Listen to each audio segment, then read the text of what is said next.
Thank you so much for joining us today. So today we have planned for 2 hours, but I'm sure I'll not complete in 2 hours. So I'm setting up the expectations before itself. So it may exceed 2 hours as well, but I'm promising you that this will be really worth.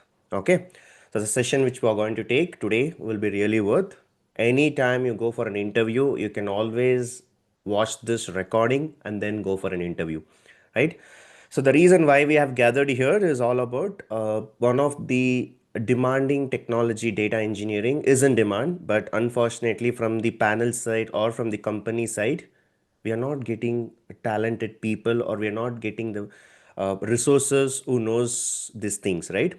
So there is a lot of things that is happening in the market. Like, we have people who are just mastering data engineering in 1 week, 10 days, and they just want job. So it's not possible, right? You need to have a complete knowledge to work in companies. Now, let me tell you, there are two things. What you work in the real time and what they ask in interview will be a bit different, right? So it's not like whatever you'll be doing, everything they will cover. No. Or whatever they will be covering in interview, everything you'll work in real time. No. So it is all about the panel and you, how they ask questions and how you answer, right? So in today's session, we'll mainly focus on what is expectations from the panel and what type of questions they may ask and how you need to answer it. Okay. Now, as part of the agenda, I'll be talking about the flow. How are we going to handle this 120 minutes? With my experience, I'm going to give you some of tips. I was a person and grateful enough to tell you that I have taken thousands of interviews and I've attended hundreds of interviews. With this experience, we have come across a list of questions, what type of questions, how we have to answer, and what is the expectations, everything I'll be covering. Then, as and then, this is for data engineers. So those who are willing to join or learn, or who have already learned and ready for the interviews, you will be the right audience. For the other guys, data scientists or data analyst, you may not get the complete context, but still this could be a beginning for you. So you can get to know that how the questions would come. So everyone will prepare and then look for questions. For the people who don't know data engineering, you will be getting the questions first and then you will be learning. So that is one thing which you can think about this. And finally, we'll have a mock interview. When I say mock interview, I'll act like a panel and I'll be giving the answers as well. Okay. So that will be the flow. So please listen, and it's really worth. Okay. So try to grasp as much as knowledge. And when you watch a movie, the first time it will be interesting, right? So Think Click is a 2 hours movie where you will be getting to know how you need to present your answers. Okay. So those who guys have joined newly and who don't know about me, myself Santosh, I do have about 11 years of experience working in IT, and all 11 years of experience I've been working into data science, data engineering and data analytics, and I've done enough of projects. That enough is 80 plus. So 80 plus projects I've done in my experience, and the last 6-7 years I've been involved in training, and that in case are data vision. So this is a small intro. So in terms of the agenda, this session, it's not free actually. We need your 120 minutes of your concentration and focus. That's the fees. Okay. The fees is as simple. We need your concentration and we need your focus. So 2 hour session will be focusing on the data engineering questions, and the benefits that you get out of this is as simple as that. Before going for any interview, watch this session and go. Okay. Now, I'll share my experience here. Before that, let's have some ground rules. We have a good number of people, so let's try to maintain your audio and video. Okay. Definitely, if I want to see you, I'll ask you to enable the video, but as of now, you can disable both of your audio and video. So this session will be available throughout your like portal, like you will be able to access this. So let's have some sort of discipline here. If you have any special questions or any questions, note it down at this point of time and you can ask towards me end. Okay. And also most of you may know it or may not know it. So we are trying to cover up from the basics to advanced level, and most importantly, please be on mute. I'll definitely give you a chance to ask each one of you to ask your questions towards the end, but have patience, ask your questions towards the end. Now with that, let's get started. One thing, before even you go for an interview, remember this: interview is not about how many right answers you give, right? Don't always think that you will be selected or rejected with a number of right answers. No. In my personal experience, I have rejected a people who have answered all 10 out of 10. I have done this. I have done this. The guys who have answered 10 out of 10, I have rejected them. And the guys who have answered 5 out of 10, I have also selected them. So it's not about how many right answers. It's not like an examination where your passing mark will be decided based on the number of right answers. No, we are in the different culture and the market expectations is well above your exams. So never think that, okay, you come out of your interview, oh, I've answered 10 questions and out of 11, I've answered 10, I'll get selected. No, it's not like that, right?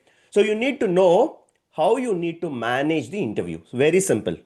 If you know how to manage the interview, you will clear it. Always think that your brain is not a AI to answer all the questions. Some answers you may know it, some answers you may not know it, some answers you may go blank, some answers you may not even remember, some answers may be very unique, you may not even have read even once. There could be a case, right? So don't think that your brain is a AI to answer all the questions. But you need to know how to manage the interview. Even if you don't know the answer, how you need to manage the interview. That's the first step, right? Now, you can have hopes in life, but don't have hopes on interviews. Okay? Don't always go and sit in the interview. I have to clear this. That's you're putting pressure on yourself. Just attend, it's another day, it's another chance. um, I mean, it's a saying there is that if it's coming, let it come. If it not, it's fine. There are hundreds of companies, thousands of interviews can be there. This is not the end of the world, right? If you don't clear this interview, this is not the end of the world, right? If you don't clear this, okay, another chance. Something will always be there. Personal experience, to get into Microsoft, I failed 50 interviews.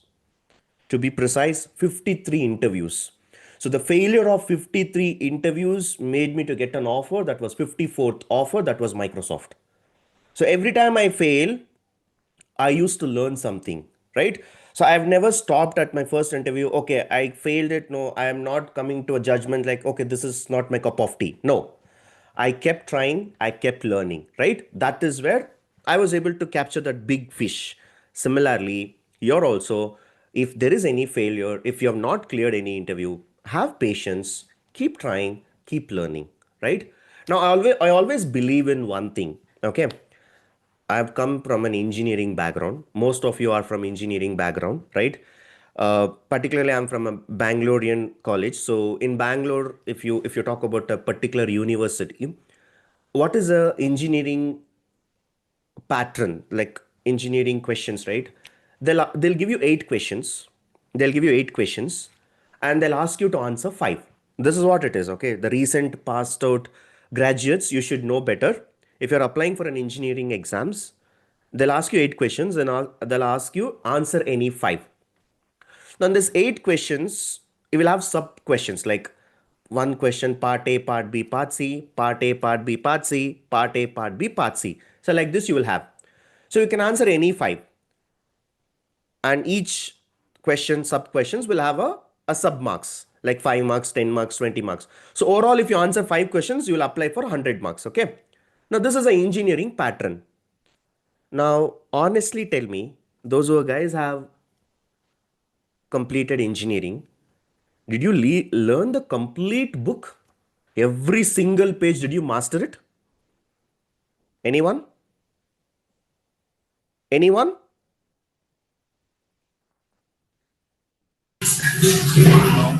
No. The way you learned is different. I'll tell my experience, okay? Say I'm a college topper, but I never read every single page. I played smart. You know what I did? Last 5 to 6 years of question papers I took, the previous seniors, super seniors, super seniors, I collected all the question papers from them. I was seeing the pattern. What is the most repeated question that we get? And what is that one question which has been asked in every year? I read only that. This is called smart learning. This is called smart learning. Okay, never ever go and try to learn the complete book. It's impossible. You're putting an overload on your brain. Why don't you apply the same logic here, yaar? You attend 5 interviews, you'll get 50 questions, do a document, find an answer, go prepare for the next interview. Again, you go for another interview, again, you get the questions, again, you list it out, again, prepare it. Keep on collecting the questions, and that's what I did. And finally, in the last interview, all the questions which you have listed, all the questions you have prepared will only be asked. That is how you have to prepare. Don't try to read the complete data engineering, which is impossible. Even I have not done that in my 11 years of experience. If you ask me what percentage of data engineering I know in my experience, hardly 30 to 40%. I'm never portraying that I know 100% data engineering. No, not everyone knows, because every day new technology, new framework, new problems are occurring. How can I call myself as a perfect, right? But one thing is important is, you may be perfect in subject, but if you don't know how to present, that's very much going to be trouble for you. I have a lot of experience in seeing the students. They have mastered all the assignments, homeworks, projects, everything they have done. When they go and sit in front of the panel, they blank out. The company or the panel doesn't go and research about you and come and say that, okay, let me select this person. No. That 1 hour what you're going to present in front of the panel is going to be judging point. You may be done n number of things, you would have done number of things. See, for example, if I go and tell my panel, I've done 80 projects in my career, can you select me? Why will he select? You would have done maybe 10 projects. I would have done 80 projects. Do you think number of projects matters to get selected? No. What you present, how you present. Your presentation skills is the key. Okay? And as simple as that, try to have confidence. Your confidence can beat anything on any single day. We are not looking for your correct, accurate answers, but you're looking for your confidence. How confident are you in answering? Right? Or your body language, your gestures, everything matters. Okay. Now, with all that, let's get into one small process that we are going to follow now. Okay. So, this is a context. Okay. So, this is something which I've given you as an interview tips.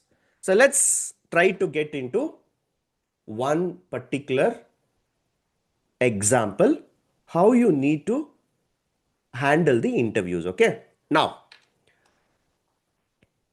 apart from my data engineering skill, if you ask me one thing, I'm very good at mono acting. Do you guys know what is mono acting? In your childhood days, in your colleges, in your schools, you would have played this, or as part of your curriculum, as part of your extra activities, you would have had this. Do you know what is mono acting? You Yes. you do all the acting on your own. Like there won't be any other person. All the roles Yes. will be played by you, Correct. right? So it's like a multi-role. Okay. I'll be playing a role. I'll be playing a role. That is, I will act like a hero as well. I'll act like a villain as well, right? I'll speak from this side. I'll speak from that side. Okay. So it's a Sunday morning. So I'll not be able to open up my video, but still think that there are two people who are speaking. One will be panel, one will be candidate. Okay. So I'll play a role of panel and I will play a role of candidate. Okay. Now, the way the questions or the way the interview has been designed is, anyone who is experienced from 1 to 15. Anyone who is having experience for 1 to 15 years, this will be applicable for you.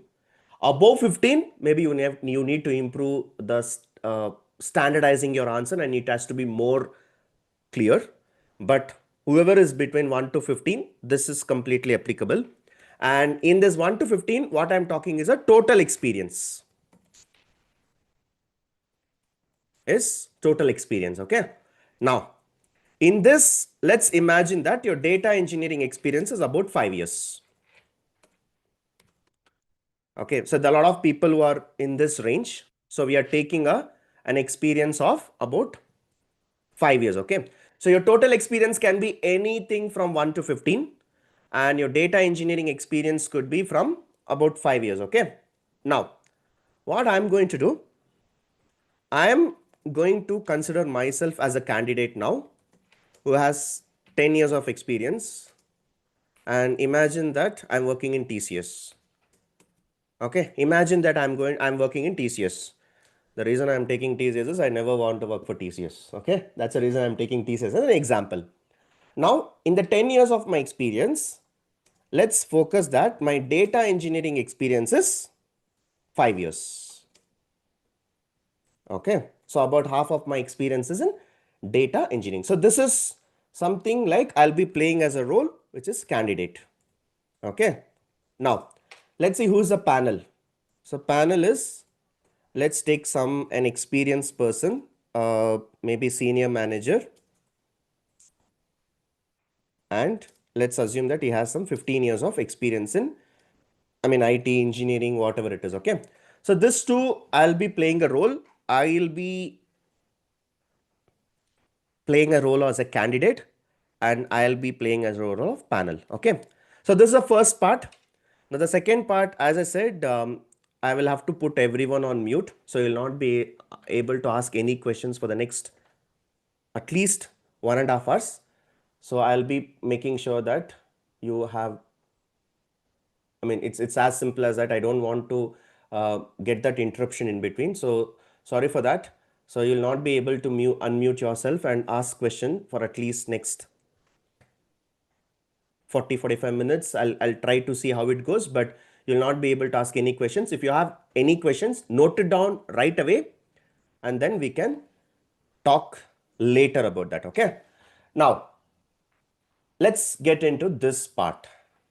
What we have done, we have generated all these interview questions which was asked in most of the reputed companies from most of our past students, those who have learned data engineering from us. And I take a lot of interviews in data engineering. I have given interview, right? One rule in KSR is whether you are going to apply or not, you will have to go and sit in interview so that you get to know what is the trend and what is the market expecting. So we have listed down all the questions. So the number of questions that we will be discussing today will be goes on 220. Okay. So about 219 or 220 questions we'll be discussing here. So how the process will go is I will read out the question. That question, it's like a panel who is asking. And as a candidate, how I will answer it. Okay. That's how it goes. So I don't know how much time it is going to take to give all the question and answers. Now, think carefully how to answer and be prepared. Okay. See, you watch this session before going for any interview. I can give in a written document that you will come with an offer. That is my promise. That is my promise. Before going to interview, you watch this video, you come and go and sit in the interview, you will come back with an offer. That is a promise I'm giving you. Okay. Now, let's get started. Just for my tracking, I'll also keep a track of stopwatch. If I don't have a stopwatch, I can even speak for 4 hours also. So let's have a speed control here. So I will try to check how much time I'm able to complete this questions. Okay. Now, let's get started. Tell me about yourself. First of all, thank you so much for this opportunity. As you know from my resume, myself, Santosh, I do have about 10 years of experience and currently working with TCS. And for the last 5 years, I've been involved in data engineering projects. My primary skill sets are SQL, PL/SQL, Python, PySpark, Azure services, and I've also involved right from the requirement gathering until deploying the pipelines. I've been involved in every phase of the project. So currently I'm working for one of the insurance based client, which is a US client, which is called Target. So Target is an insurance based client. Here we are getting the data in the form of a flat files, Excel files, JSON files. And here the main objective was to come up with a one centralized data warehousing system. And we were getting the data from different systems, and we have used Azure Data Factory for the orchestration and Databricks for the heavy lifting transformations. And finally, we have dumped into a Azure SQL database as a target layer. There we have built the system, and finally we are showcasing this to a BI reporting, and the data flows from flat files, on-prem files to BI reporting. So this is about myself and my current project. What was your business problem statement? So currently in the client where I'm working, which is an insurance based, here the biggest challenge is we don't have any centralized system. The data is scattered across different sectors. Few data we are getting from on-prem, few data we are getting from flat files, Excel files, JSON files. So we are not able to do a one centralized report. If my leadership team is asking, can you tell me how much revenue that we have got generated for the last quarter? We don't have an answer because the data is scattered. So the main problem was we did not have a single source of system, and that was the problem statement. And we as a data engineers wanted to solve this.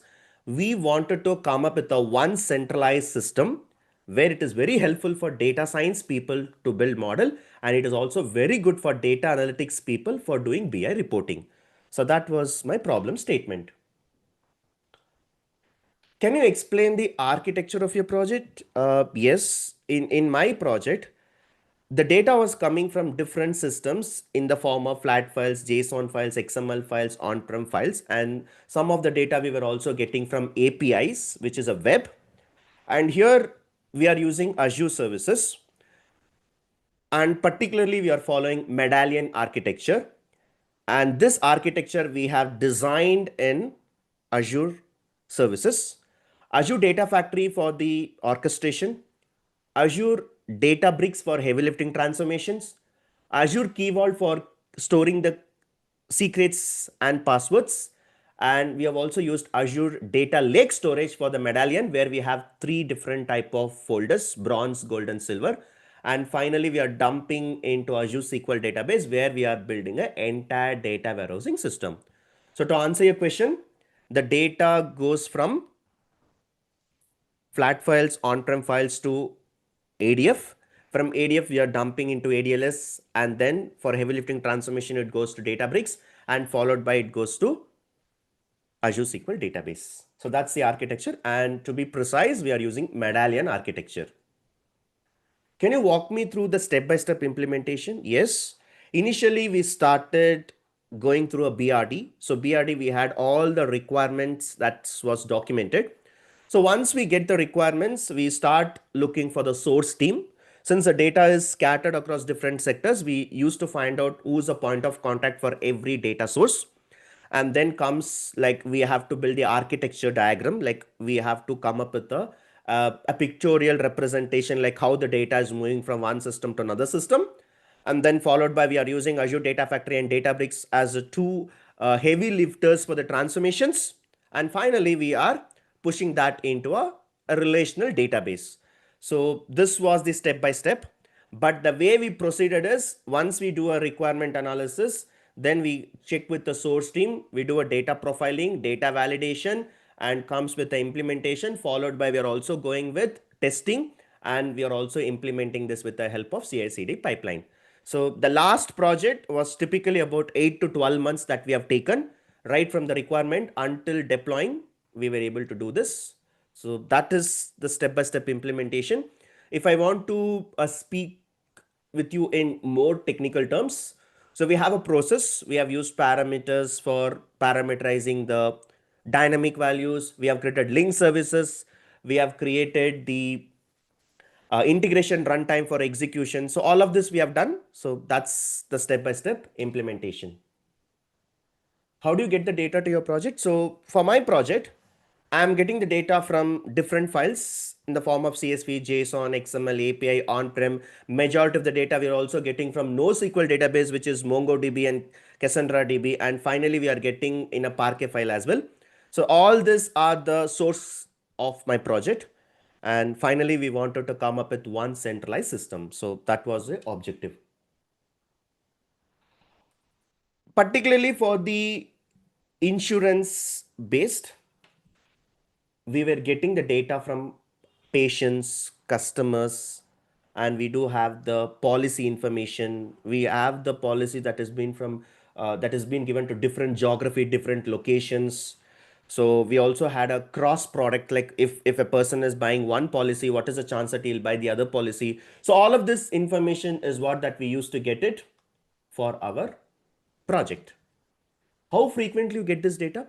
So it all depends in what scenario we are working. In my project, we're working on two sub categories. Like we were working for real-time streaming as well as a batch processing. For batch processing, we used to get the data weekly and sometimes alternative weeks. And there are a few dimension tables that we get it on monthly basis. But there are some data that we were doing a real-time streaming analysis. We were getting as early as every day. What is your data warehouse size? In the last project, which I was working for an insurance, it was about 6 TB. So the overall data warehouse size, including the fact tables and dimension tables, it was about 6 TB. So this is the overall size. Actually, the 6 TB looks like not that big. Then why did you guys move to cloud? You could have done this data engineering project in on-prem only. Why did you guys move to the cloud? 6 TB is not that big. That's true. 6 TB is not that big, but we were working for a single line of business. That's why you see a shorter set or maybe the smaller data set. But once we do this project, we are trying to replicate this to a larger set of data. And we are just, as part of this project, we are just doing it for last 5 years of data. So from 2020 to 2025 of data is what we have it. So once this project is scalable and once this project is working fine in the production, we have a plan of migrating all the other data sources, all the last 15 years of data, we are trying to migrate it. So maybe in future, this may increase to, who knows, even 50 TB. But as part of this project, it is 6 TB. So to answer your question, yes, it's less, but we are focusing on single line of business and that's why it's less. And why are we moving to cloud?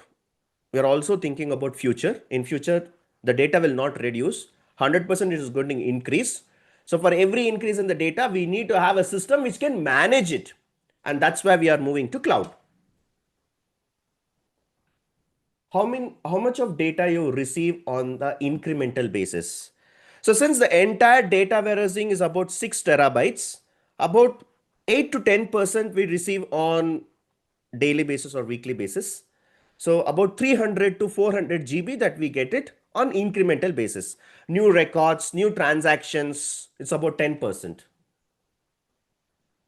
How many dimension tables and fact tables you had in your project?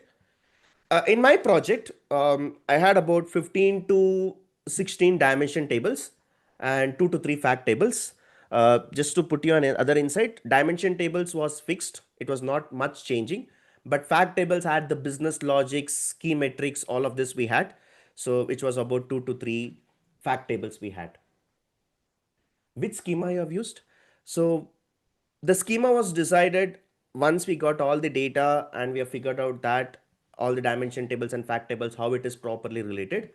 So what we figured out is it was a snowflake schema. So in snowflake schema, some of the dimension tables will be connected to another dimension tables without the involvement of the fact table. So that is how we got as a schema in our project. There will be another question. What is the difference between star schema and snowflake schema? So the star schema is a schema in which if all the dimension tables are connected to a fact table, and snowflake schema is a schema in which some of the dimension tables could be interconnected with other dimension tables without the involvement of fact table. How many rows you had in your project? So in my last project, the data that I had was about 15 to 16 million. That's the typical size. As you know, right? Every day the data changes, but we cannot give an we cannot give an exact value. But at a high level, I can say it was about 15 to 16 million rows. How many rows that you receive on a daily basis? On a daily basis, I get about 300K records because it's a policy information, transaction information. And as I said in the beginning, that we are dealing with a single line of business. For single line of business, we are getting about 300 to 400K. Have you worked on real-time streaming? Yes, in my current project, I got a chance to work with both batch processing as well as a real-time processing. So real-time processing is as simple as that the data keeps generating every single day. It's like your CCTV camera. It keeps on sending you images, or it could be like sensors. It keeps on sending you the signals. So those type of records, that also we got it. So one we got is from the application. Whenever you open a insurance application, you go and fill some form, that message has to be collected at the receiving end. So that's why we were able to do that in the real-time streaming analysis. And for that, I've used Spark streaming.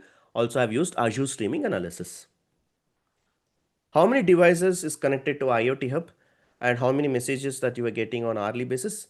Well, we were able to connect for the entire single line of business application. That is, we were able to connect the IoT applications. IoT applications is nothing but the smartphones. Once you open our website in the smartphones, immediately we'll have to get the message. So we were getting about 300 million messages. That's a typical number. Have you used both ADF and Databricks in the same project? Yes, I've used both in the same project. So Azure Data Factory I've used this for the orchestration, and where we have done basic level transformations, basic level cleaning, modeling, and Databricks was completely for heavy lifting. So when I say heavy lifting, it was for Spark implementation, and we have also been involved in writing the complex transformations in Databricks. How do you get the requirement? So requirement, we used to get it from the business requirement document, which is a document that has been prepared from the client side. And we also start adding the versioning. And apart from that, in the recent times, we started using Azure DevOps tool, which is basically every issue, production issue, requirements, analysis, enhancements, everything they raises as a tickets. So we work on the ticket basis. On the ticket basis, if there is any new requirement, they'll get us a ticket, and that ticket will have all the information like what needs to be done, and then we start focusing on implementation. So we get the requirement the ticket basis. How do you run your pipelines? How do you schedule your execution of pipelines? Well, initially we were using ADF triggers, but now we switched on our gaze and we are using logic apps. So logic apps is one automated tool which can automate most of your work. So we have scheduled time to run on a particular interval. And for that, logic apps was very helpful in running your pipelines. What type of transformations you have done in your project? So since I'm working for an insurance based here, we wanted to track what is a percentage, what is a claim ratio, and how much percentage of people are actually buying the products, how many are dropping off, how many are not paying, how many are paying. So all of this we wanted to calculate at the business level. End of the day, we wanted to share all of this metric to BI team. So that is where like I was mainly involved in providing the transformations, and all of the transformations we were able to do it in PySpark in Databricks.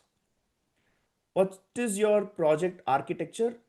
Project architecture, I've used Medallion architecture, but if I want to explain in detail, we have used Azure Data Lake Storage, Azure Data Factory, Azure Databricks, Logic Apps, Streaming Analytics, IoT Hub, Azure SQL databases, Synapses for creating one centralized data warehousing system.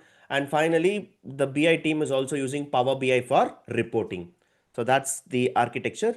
The data flows from ADLS to ADF, ADF to Databricks, Databricks to transformation layer. From the transformation, we push it back into Azure SQL database. Since you told that you're working in a Databricks project, can you tell me what is a cluster size? Well, cluster size is not fixed actually. because we'll have to take care of a lot of steps here. So I can say a rough number like 256 clusters, but honestly the 256 is not a fixed number, because if the load is increasing, we can still go with more than 256 nodes, or it can be more than that. So one cluster, it was about 250 odd. But as I said, in the recent times, we have also started using auto scaling. So when I say auto scaling, depending on the workload, the number of nodes will be used. More the workload, we'll use more nodes. Lesser the workload, we'll use a lesser nodes. That is taken care by auto scaling. What process you're following in your project? So in my current project, we are actually following Agile. So Agile is the management technique that we are using here. We get as a sprint. So every alternative week, that is one sprint equal to 10 days. So for example, in my current project, I do have the sprint from February 2nd to February 13. It's like 2 working weeks. So we have 5 plus 5, 10 working days. So we had a sprint planning in the start of the first Monday, and we need to submit that work by 13th. So 13th we'll have the review meeting. So what we have done for 10 days, we will have to submit it. So that was a sprint way of working, and the entire process we worked was agile. How much you rate yourself in SQL? So SQL I've been using right from the beginning of my career. So I would rate about 7.5 to 8. Great. Can you tell me what is the difference between OLAP and OLTP? Well, OLAP and OLTP are two main transaction methods that we have in the database. So OLAP stands for online analytical processing. So analysis takes some time. So to give an example, let's say we talk about a Netflix. In Netflix, you watch the movies for 1 week, and after the 1 week, sixth or seventh day, Netflix recommends you a movie to watch. So this transaction is not happening immediately. It has been observing what you have been doing for the 6 7 days, and on the 8th day they are referring your movie. That is actually OLAP system, online analytical processing. So I'm talking about OLTP. OLTP stands for online transactional processing. It's as simple as that. Your ATM transactions, the moment you go and do a transaction, the next second, I'm sorry, next millisecond, the bank updates your balance. That's a real-time transaction. So that is OLTP. Can you tell me what is the difference between SQL and MySQL? Well, we are basically comparing a language with a database here. SQL is a language. It is a structured query language, whereas MySQL is a database. So we have Oracle database, Sybase database, MySQL, and we also have a SQL server. All these are databases. With all these databases, we can go and communicate with a language which is nothing but SQL. What is the difference between DDL and DML?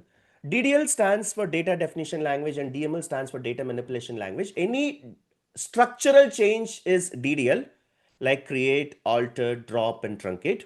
Whereas DML, it's a data level changes like insert, update, and delete. And the main difference is DML operations could be rolled back, whereas DDL commands cannot be rolled back. What is the difference between drop and delete? Well, drop is basically a command which is drops the complete structure of the table or a database. Here, the bad part is you cannot roll it back. Once it is dropped, it's gone. But if you go with a delete, you have a flexibility to delete either a certain records or all the records. And the one more flexibility is you can roll it back. Whenever you have done a delete, if you still want to get back your records, it is possible. So your delete will help you to get the records back. And one more difference is if you are deleting, it will delete only the rows. The structure will be maintained. Whereas drop, it will drop the complete structure of the table also.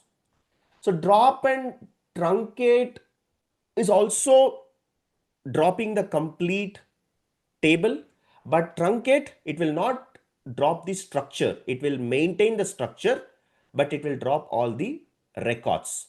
But again, both are DDL. We cannot roll it back. And that's the one difference between drop and truncate. So delete and truncate, yeah, as I said, delete is like you can delete all the records of a table with the where clause and without a where clause, that's up to you. So structure will be maintained, and once you delete it, you can always roll it back. So truncate also is the same thing. You can clean up the complete records, but the structure will be maintained. But the sad part is Truncate cannot be rolled back because this comes under DDL. What is the difference between a primary key and a unique key? So whenever you want to apply some constraints to a table, we usually go with primary key and unique key. Primary key is a unique key which uniquely identifies a row in a table. Your primary key does not have duplicates. Your primary key does not have null values. Whereas unique key behaves like a primary key. And here in unique key, you cannot have duplicates, but you can have null values. The best example I can give you is primary key is like your Aadhaar ID. Every single person will have a Aadhaar ID. No two people can have same Aadhaar ID, right? And coming to unique key is like a phone number. So when I say phone number also two people cannot have the same phone number, but you have an option to skip. If you want, you give your phone number. If you don't want, you can skip the phone number. So null is allowed, whereas duplicates is not allowed. That is nothing but unique key. What is the difference between primary key and foreign key? Primary key is basically uniquely identifying every row in a table. It does not have duplicates. It does not have null values. You can have only one primary key in a table. Whereas foreign key has been referred from another table. Example, you have a customer table and the customer table has been buying multiple orders. So one customer can buy multiple orders. So obviously you will have duplicates also. And sometimes it could be a orders that is coming from the guest. So null is also possible. So foreign key, duplicates are allowed, nulls are allowed. Primary key, no duplicates, no null values. Can you tell me what is the difference between where clause and having clause? If you want to filter a table with the existing column, we could always go and filter with the help of a where clause. If you want to filter the complete results with the aggregated filter, in that case, we can go with having clause. And we have to keep one thing in mind is having clause comes only after group by clause. So that's the difference. What is joins? If you want to get the data from more than one or two tables, more than 2-3 tables, in that case, you will have to go and use joins. So joins helps you to get the data from 2 or more tables, and it is very helpful for data gathering, and it is very helpful for reporting. Can you tell me how many type of joins are there? So for joins, we do have inner join, left join, right join, full join, cross join, and self join. To explain you each and every join, inner join is a join between two tables only on the matching records. Left join gives you all the records from the left table and the matching record from the right table. The non-matching records will be null. Right join will give you all the records from the right table, matching records from the left table, non-matching records will be null. Full join is basically a combination of right join and left join. Self join is basically a table joining with the same table. Cross join gives you the cross product of two tables. Whenever you want to get a pattern between two tables, in that case, we'll go with cross join. Can you give me a use case of self-join? Self-join is used whenever you have the data from the same table. For example, to give an example, imagine there is a table. The table has both employee as well as manager. So every manager will have, every employee will have a manager, and manager is also an employee. So in that case, we can create two layers table, and one table we can focus on the employee, one table we can focus on the managers. So joining between the same table is self-join. Cross join. Okay, so to explain cross join, let me bring up some example. Imagine there is a two tables which does not have any common column. Let's talk about a car. So we have different cars, like we'll take different brands of car, and in other table, let's say we have a color. So black, white, green, we have colors. So if you want to know the combination of car buying is possible, in that case, we can go with cross chain. To give an example again, imagine there is a car called BMW, let's say X6. So there's X6 we can buy in black, blue, green, red. So this combination is there, right? So the combination is like a multiplication factor of two tables. So that is nothing but cross join. Can you tell me what is the difference between union and union all? Union and union all performs exactly the same operations of clubbing the data row by row. The only difference is union will remove the duplicates, whereas union all will include the duplicates. Performance wise, union all is faster, but union all comes with duplicate records. What is window function? So window function is a function that you're applying on a specific set of columns. And here in window functions, we do have rank, dense rank, row number, lead, and lag. So we will be able to write a logic for certain groups. And here we do have a keywords like we will have to write over and then followed by the logic. What is the difference between rank, dense rank, and row number? So we're talking about rank, dense rank, and row number. All three are window functions. In case if there is a student marks and I'm giving a rank for them. So in case if two or more students have got the same marks, obviously the ranks will be same. But if the ranks are same, the next rank will be skipped. That is what it happens in rank. In dense rank, what happens? Even though we have the consecutive, even though we have a repetitive ranks, you will get a consecutive ranks. That is nothing but dense rank. Row number behaves like a primary key. Irrespective of whatever happens, you will always get a unique rank for every row. So that is nothing but row number. How do you get the third maximum salaried person? So this is basically could be achieved with the help of window function. So probably I'll take employee comma salary, then I'll write a dense rank. In the dense rank, I can write order by salary descending order, and then I'll give alias name, which gives me the rank. And on top of the query, I can simply go and filter where rank equal to 3.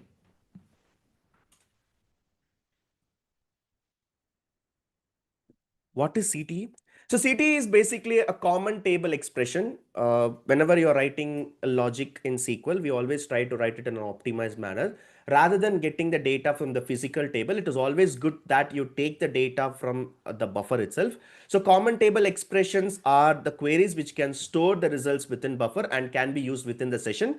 And 100% this will be one of the way to optimize your SQL code. Do you have any idea how we can calculate year-on-year sales? So yeah, definitely year-on-year sales is one of the common metric that we use it in most of the scenarios. So what we can do is in SQL, there is no possibility of calculating row by row. It is always needed to be calculated by column by column. So what we can do, we can create an additional column where we can use a lag function. Lag function is one of the window function which gives you exact replica of the sales column with one row below. And then now you will get the comparison between the current year sales and previous year sales. We can apply a simple formula. So current year minus previous year divided by previous year into 100, we'll be able to get this year on year calculations in SQL.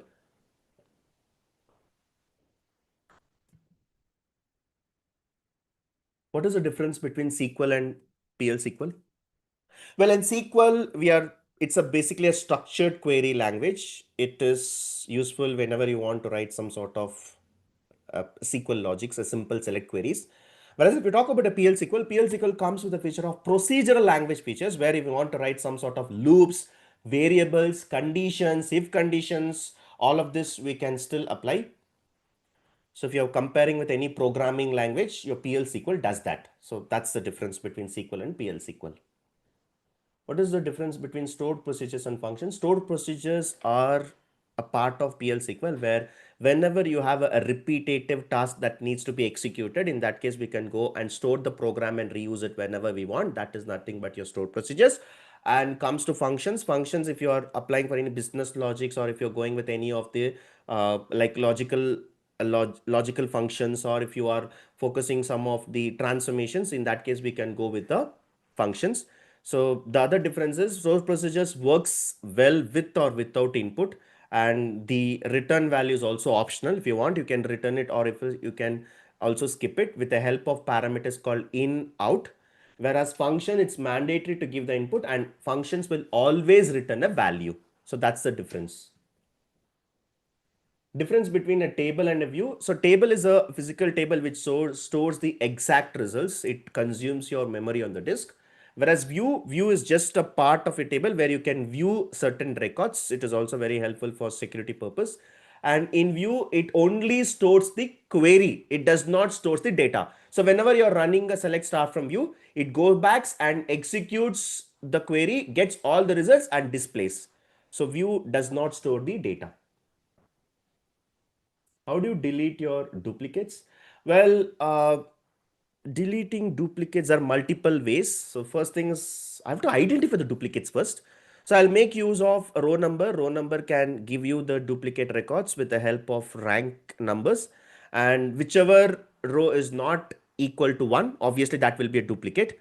So I can simply go and apply a where clause on top of it and write it in a delete statement. Delete from the logic where row number is not equal to 1. That will automatically delete the duplicates. Can you help me to understand what is index and why do we use it and what are the type of indexes? Well, indexes are like as simple as that I can compare it with a book index. Like it helps you to navigate to a certain page. Similarly, in database, index will actually fasten the process of searching records. Imagine there is a millions of records in a table, and if you are trying to go and search a particular record, it goes through a concept called full scan. So every row will be scanned and then it will give you the results. It's going to be time consuming. So we can create an index out of it. If you create an index on top of that table and the where clause column, what usually happens is it will speed up. It will not go and search the entire table. It will go only search the portion of the table, which will definitely improve the performance. So we have two type of indexes. One is called clustered index and one is called non-clustered index. So clustered index basically has been created on a primary key column where you don't have duplicates and null values. So easily you can go and get the physical order. The physical order will be created as a metadata, and from there the search happens. Well, if you go with the non-clustered index is created on a non-primary key column. Basically, we have a location, state, city. So on that basis, we can create the index. So a specific values, like let's say Bangalore goes into one partition, Chennai goes to one partition, Pune goes to one partition. So this is how the index works in the under the hood. How many joins is needed to join 636 tables? It's as simple logic. If you want to join two tables, we need one join. If you want to join three tables, you have to need two joins. So probably n minus 1. So if I want to join a 636 table, so obviously I will have to go with 635 joins.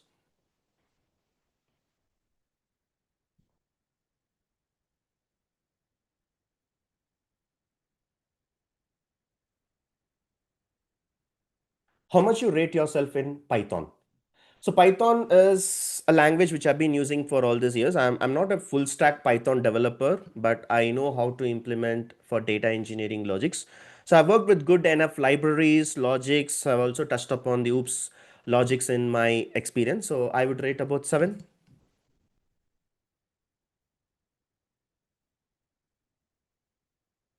So what is mutable and immutable objects?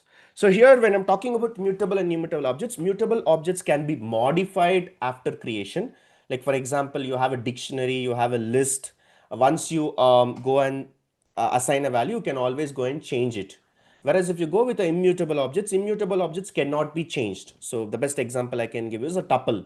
So once you go and give a tuple value, it cannot be changed. So that is nothing but mutable and immutable. So what is a collection in Python? So collection is a special set of data types. So I would say like if you are focusing on like counters, or if you're focusing on some sort of queuing system, or like if you focus on the list, tuple and dictionary, they work very well with the loops. So those type of things we usually call it as a collections. In short, I can call it as a collections as an advanced data type. What is the difference between list and tuple? List and tuple are the advanced data types that we have. So both as a process of storing the set of elements, but the list is something which you can always go and change the values. And whereas if you go with tuple, once you define it, you cannot change it. What are the libraries which you have used? So particularly when I'm coming to a library in data engineering projects, so I have worked with NumPy, Pandas, and then I've used PySpark, and then I've used some sort of scikit-learn, math functions, SciPy functions. All of this I've used in my projects. So what is a Lambda function? Lambda function is a function which is anonymous. So basically Lambda function is a very small one-line code. So if you want to write some sort of logics within a single line, you can use it.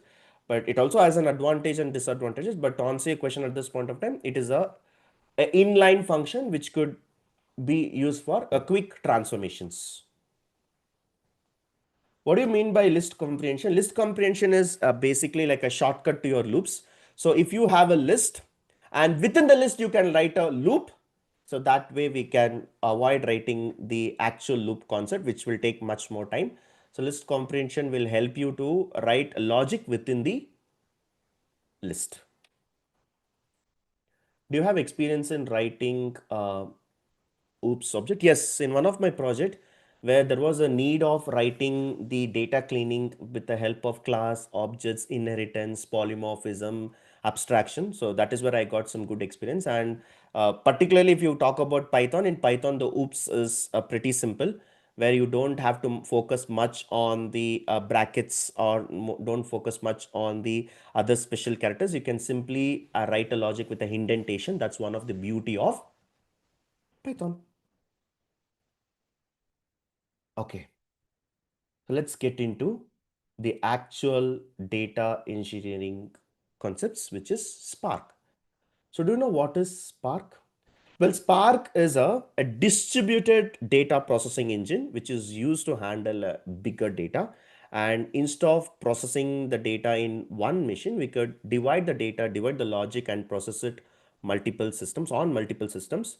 So that is one advantage of using Spark. And Spark works with memory. So that is why it is faster. So one of the most used framework in the data engineering in all the recent projects is Spark. Can you explain the Spark architecture? So in Spark architecture, basically it is a master slave architecture. We have a driver node which controls the execution, builds the DAG, and builds the workflows. And it is also managed by one of the clusters. So cluster, it could be, in our case, we are using Databricks.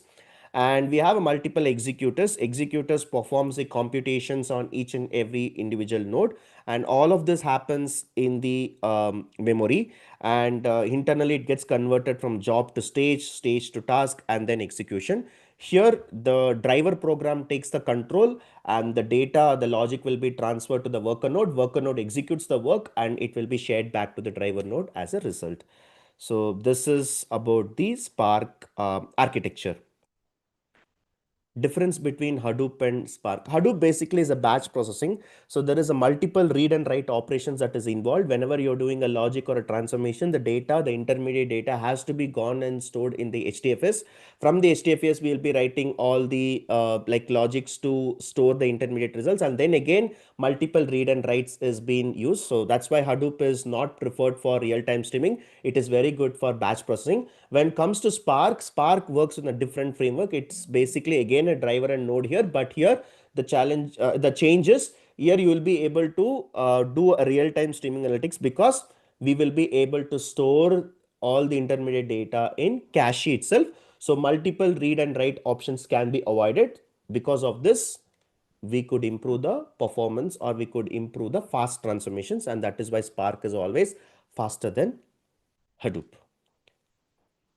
Which language does Spark support? Spark supports basically 4 languages, if I'm not wrong. So it supports Scala, Java, Python, I think R. So this 4 languages it supports. But I've used Python. Python is as simple as that. It comes with a lot of flexible libraries and functions. So I've used Spark with Python.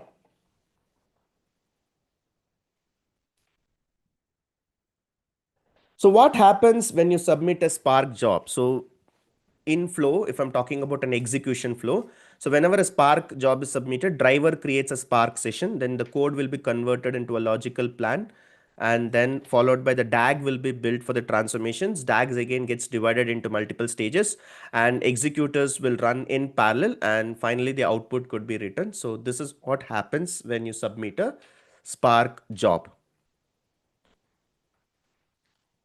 What is RDD and DAG? So RDD and DAG are the two main pillars of Spark. So whenever you talk about an RDD, it is a resilient distributed data set. So Sparks, it's a low level data structure. So it comes with immutable. Once you are writing up some logic or data set, it gets divided on the temporary data set, which is RDD. And RDD will have all the logical plans, and which RDD has what type of transformations, that is taken care by DAG. So DAG is a directed acyclic graph which executes the logical plan which is being stored in the RDD. So these two are very, very important and critical if you want to have a Spark job. What is transformations and actions? So basically, whenever you're doing some sort of transformations on your Spark, the data gets stored and the logic gets stored in the RDD. So this RDD logics and the logical plans doesn't get executed unless and until there is a function which is invoking it. So that is why we call it as a transformation. So transformations, it's like a lazy evaluation. It just stores the logic but does not execute. But what is action? Actions are the functions which make the transformations to execute and give the results. So that is nothing but your action. So once you run an action, all the transformations what you have done in your project, everything will be computed and it will be displayed. So what is lazy evaluation? As I was talking about the transformations, you're doing some sort of transformation. The transformation gets stored internally in the RDD. Unless and until there is an external code that is been calling, this code does not exist. And that is why it is called lazy evaluation. And that is why it is called lazy evaluation. Now, what is the difference between RDD, data frames, and data sets? Well, if I'm talking about RDD, data frame, and data sets, RDD is a low-level distributed collection. It does not have schema, but it's moreover you have to write all the logics in a low level. And coming to data frame is beautiful in terms of writing the structured data with schema like a table, and it is optimized with the help of execution, and it is easier and faster for the analytics purpose. And then comes the dataset. Dataset is basically a combination of RDD and data frame. It's a very high level when you're reading different datasets from different sources. First, it creates a datasets, only then it goes to a data frame. So datasets is a type safety. Basically, when I say type safety, it helps us to read a proper file formats, and then it will be internally used by the data frames for the transformations. What is collage and repartition? Well, collage and repartitions are basically the particularly which has been involved in Spark. So in Spark, what happens? Whenever you want to decrease or increase the partitions, in that case, we can go with collage and repartition. In repartition, we have a flexibility to increase or decrease the partitions. But the problem with repartition, it is always goes with a full shuffling. So since the shuffling is more, data shuffling is more, obviously it is also going to be expensive. When it comes to a collage, so collage, it's only decreases the partitions, and it avoids or reduces the data shuffling, and because of that it improves the cost as well. So collage is better than repartition. What is cache and persist? So in a layman terms, both works under the hood in terms of memory. So in cache, what happens? It stores the data in the memory itself. Like it could be a transformations, or it could be logic, or it could be some sort of data. We can cache it so that we can use it without any shuffling. It actually reads directly from the memory. It fastens the process. So cache is always good for storing the intermediate results. Persist, you if you want to store directly into the disk, or if you want to divide the data across memory and disk, where you're going persisting on some storage. The English meaning of persist itself is storage. So you're going and storing on a particular node. In that case, we call it as a persist. So again, depending on the use case, we will have to either go with the cache or persist. Can you tell me what is the difference between group by key and reduce by key? Well, both are used for aggregating the data. To give an example, it's as simple as a group by. But in group by key, what happens? It shuffles all the data from the different networks. It slows and consumes more number of stages. So obviously it is much slower. When you come to the reduce, in reduce, what happens? It performs all the operations within the lesser stages. And here both map and reduce happens at the same level.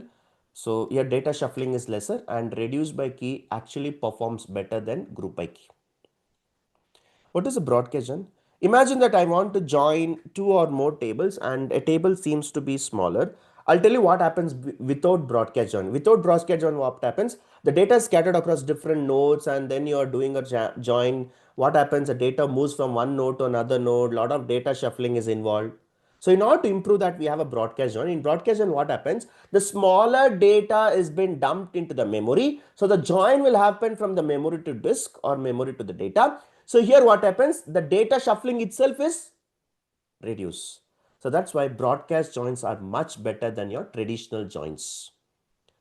What are the limitations of broadcast join? See, in a broadcast join, if you want to make use of it, only one table, let's say we have two tables, and the table which is less than 8 GB, only that could be made as a broadcast. The other table which is more than 8 GB, that's practically not possible. So that is one of the limitation, I would say, though even though it's a configurable, but maximum if it is 8 GB, anything above 8 GB, it's quite difficult for us to do a join. What is broadcast variable? So broadcast variables are a same concept as like broadcast join. So whenever you are doing some sort of transformations, whenever you're doing some sort of calculations, we usually create a variables. So if this variables is present outside the disk, and if you want to do some sort of calculations which is coming from the different nodes, obviously here it leads to a heavy lifting, that is it leads to a data shuffling, and that's why it's slower. But if you go with the broadcast variable will help us to store this data in the memory. So the computation between the memory and the disk is much faster. So data shuffling is less, and which improves the performance. So broadcast variables is way to improve your performance. Limit of broadcast variables, again as I said, it's going to be a 10 MB. So any value which is of greater than 10 MB which cannot be used as a broadcast variable. What is the narrow transformations and wide transformations? When you will use, so for example, if you are going with the narrow transformation, the data will stay in the same partition, the data shuffling will not happen. So the examples like filters or map, like if you want to do some sort of logics within the same node, we can go with the narrow transformation. Narrow transformations is much faster because it does not go with any data shuffling. But if you go with the wide transformations, the data is moved across the networks, across the nodes, and here the shuffling also happens. And the best example I can give is if you want to go with a join. Let's say the data, customer data and product data, I want to bring it. So the data will be moved out of that partition. So obviously the data shuffling will be involved, and wide transformations is much costlier than narrow transformation. What is data skew? How to handle it? Well, for example, if there is the data that gets divided across nodes, and if one partition gets too much of data and other node does not get much of data, so data skewness occurs. So data skewness where multiple or more records has been present on one node, and the other node is like having a reasonably less records. In that case, we go with the data skew. So this creates a major issue because the data is not distributed properly. To give an example, imagine we have two people. One person I'll give 99 tasks, another person I'll give one task. So this is not an optimal way of doing it, right? We have to give 50 tasks to person A, 50 tasks to 50B. That's the way I follow here. So here we can go with something called sorting technique. So sorting technique, we can add a random prefix to the skew data. We can also go with some sort of adaptive query executor, which also takes care of sorting, where we add some additional values to the smaller data and compensate and make both data to be equally divided. So that way I can improve the data skewness. What is auto scaling? So auto scaling is a method where the clusters will automatically adjust the number of nodes in a cluster. So imagine that if suddenly the load increases, the work increases, the task increases. In that case, what would we go with? So auto scaling allows the Databricks to automatically increase or decrease the worker nodes. So this will actually reduce your cost. So which is one of the advantage. Vacuum, basically if you want to clean some unwanted files in a delta table. So as we know, the delta tables keeps track of all the historical records. There could be a need that maybe I don't need certain files. In order to clean up or reduce the cost space, then in that case I could go with vacuum. Vacuum will remove the old files and freeze the storage.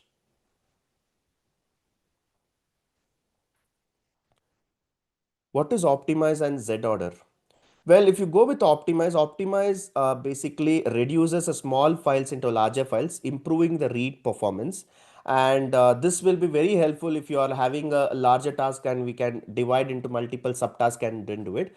But if you go with the Z order is basically a physical reordering the data inside the file. So for example, let's say we have a employee ID. Employee ID could be distributed across different employees on a node. So what we do, we can have a physical order. You can order it in either ascending order or descending order so that the performance can be faster. So that way we can use a Z order. But all this, whatever I've talked about, optimize and Z order, it is something which we will have to do it manually. But if you're talking about a Databricks comes with a process of a method called catalyst optimizer. This catalyst optimizer automatically optimizes the query. So all the logical plan, physical plan, it will be decided by the Databricks itself, which will reduce the burden to our manual coding. That's why this is much better than our optimize in Z order. Have you worked on Unity catalog? What exactly it is used for? So if you talk about a Unity catalog, if you want to manage the data governance and access control in Databricks is a platform where if you want to access certain tables, catalogs for certain people, in that case, we can go with the data governance. It basically manages the governance. Yes, I've used in my current project.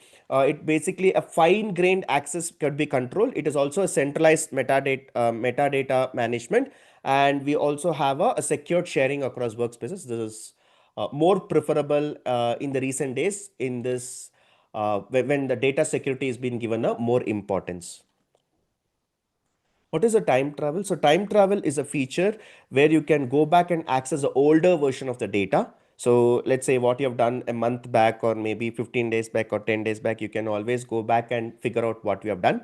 So it supports time travel, meaning that it can query the previous versions. What I've done 1 week back, I could still go and get it. So it will help you to query the different versions of your data. In case of nested JSON source, how do you handle it? Okay. So nested JSON. So it's a very straightforward if you have a normal JSON, but if you have a nested JSON inside a JSON, there are two ways that I can do it. First, I can explode, I can use an explode function. This explode function, which actually can go one level below and we can give you in a multiple rows. That is one method. But if you have a multiple nested JSON, in that case, I can create my own structure. I can use Spark struct fields. In the struct fields, I can define the structure and then I can load it. So here, if you go with the schema evolution, like I can automatically provide the schema. And finally, that nested JSON also could be loaded into the schema which you have provided. How do you debug your Spark job? So if you want to debug a Spark job, the first thing is, of course, we can use a Spark UI for analyzing the stages and task failures. Then we can review the drivers and executors logs. Then also we can focus on identifying the skewness and improving the data shuffling. And we can also validate the schema mismatches. That is one of the thing I can do it. I can also use a sample data to test it rather than testing on the original data. So these are the some of the steps that I would use for uh, debugging my Spark job. How do you optimize your Spark job? Well, to optimize your Spark job, there are multiple things that I can focus. First of all, I can make use of broadcast join and broadcast variables. I can use of cache and persist wherever it is needed. I can optimize the partitions. I can avoid the wide shuffles. And wherever there is a data skewness, I could handle the data skewness. I can use auto scaling method, and I can also use an optimize and Z orders, which can give you a better logical plan for the executions.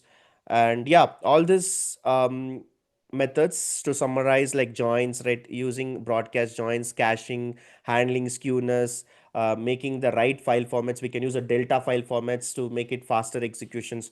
So all these are some of these steps that I would prefer in order to improve my Spark job. And just to call out, in my current project, there was a Spark job which was running about 25 minutes. And with my technical skills and technical implementation, I was able to reduce to 11 minutes.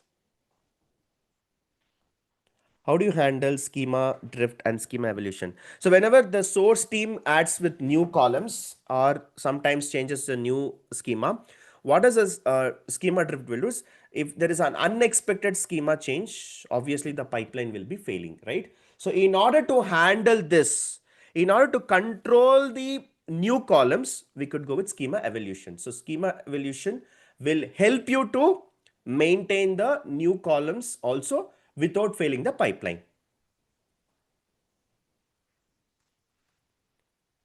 Have you used widgets option in notebook? Yes, I've used a widgets option. It's basically like parameterizing your Databricks notebooks. So if you want to pass some values dynamically to your notebook and based on that value, it has to execute. In that case, we can go with Databricks widgets. So very helpful. It is used in reusable pipelines for as much as complex logics. What is IR and what is the types? Basically, integration runtime is IR stands for integration runtime. It's basically part of your Synapses and Azure Data Factory. It is a compute infrastructure which is used to do the transformations and move the data from the system to system. And here we have three types. One is called self-hosted integration runtime. One is called Azure integration runtime. One is called SSIS integration runtime. Whenever you're doing the transformation and compute between the Azure services, we go with Azure integration runtime. Whenever you're doing the transformations between any private network or any on-prem, in that case we can go with a self-hosted integration runtime, or whenever you are doing a migration from the SSIS, in that case we go with the SSIS integration runtime. Which is more optimized, blog or ADLS? The most optimized is ADLS because ADLS comes with a hierarchical namespace where we can create multiple folders, and each folder we can have it use it for different use cases. So that's how ADLS is more optimized, and it also comes with some sort of compression which reduces the cost. So ADLS is much better than blog. How do you build your pipeline effectively? So for building a pipeline, the first thing is I can use a parameters to make sure that I parameterize for reusability. I can go with an incremental load instead of full load. I can have a proper error handling and retries. For example, if that source is not sending the data, I can have a multiple retry options. We can have a logging and monitoring, and we can have a validation checks, row count, schema count, column count, all of this we can do. And by adding proper alerts for failures and email notification, we should be able to handle it well. And we need to have a proper integration with a GitHub and CI/CD pipelines support. We will be able to build an effective pipeline.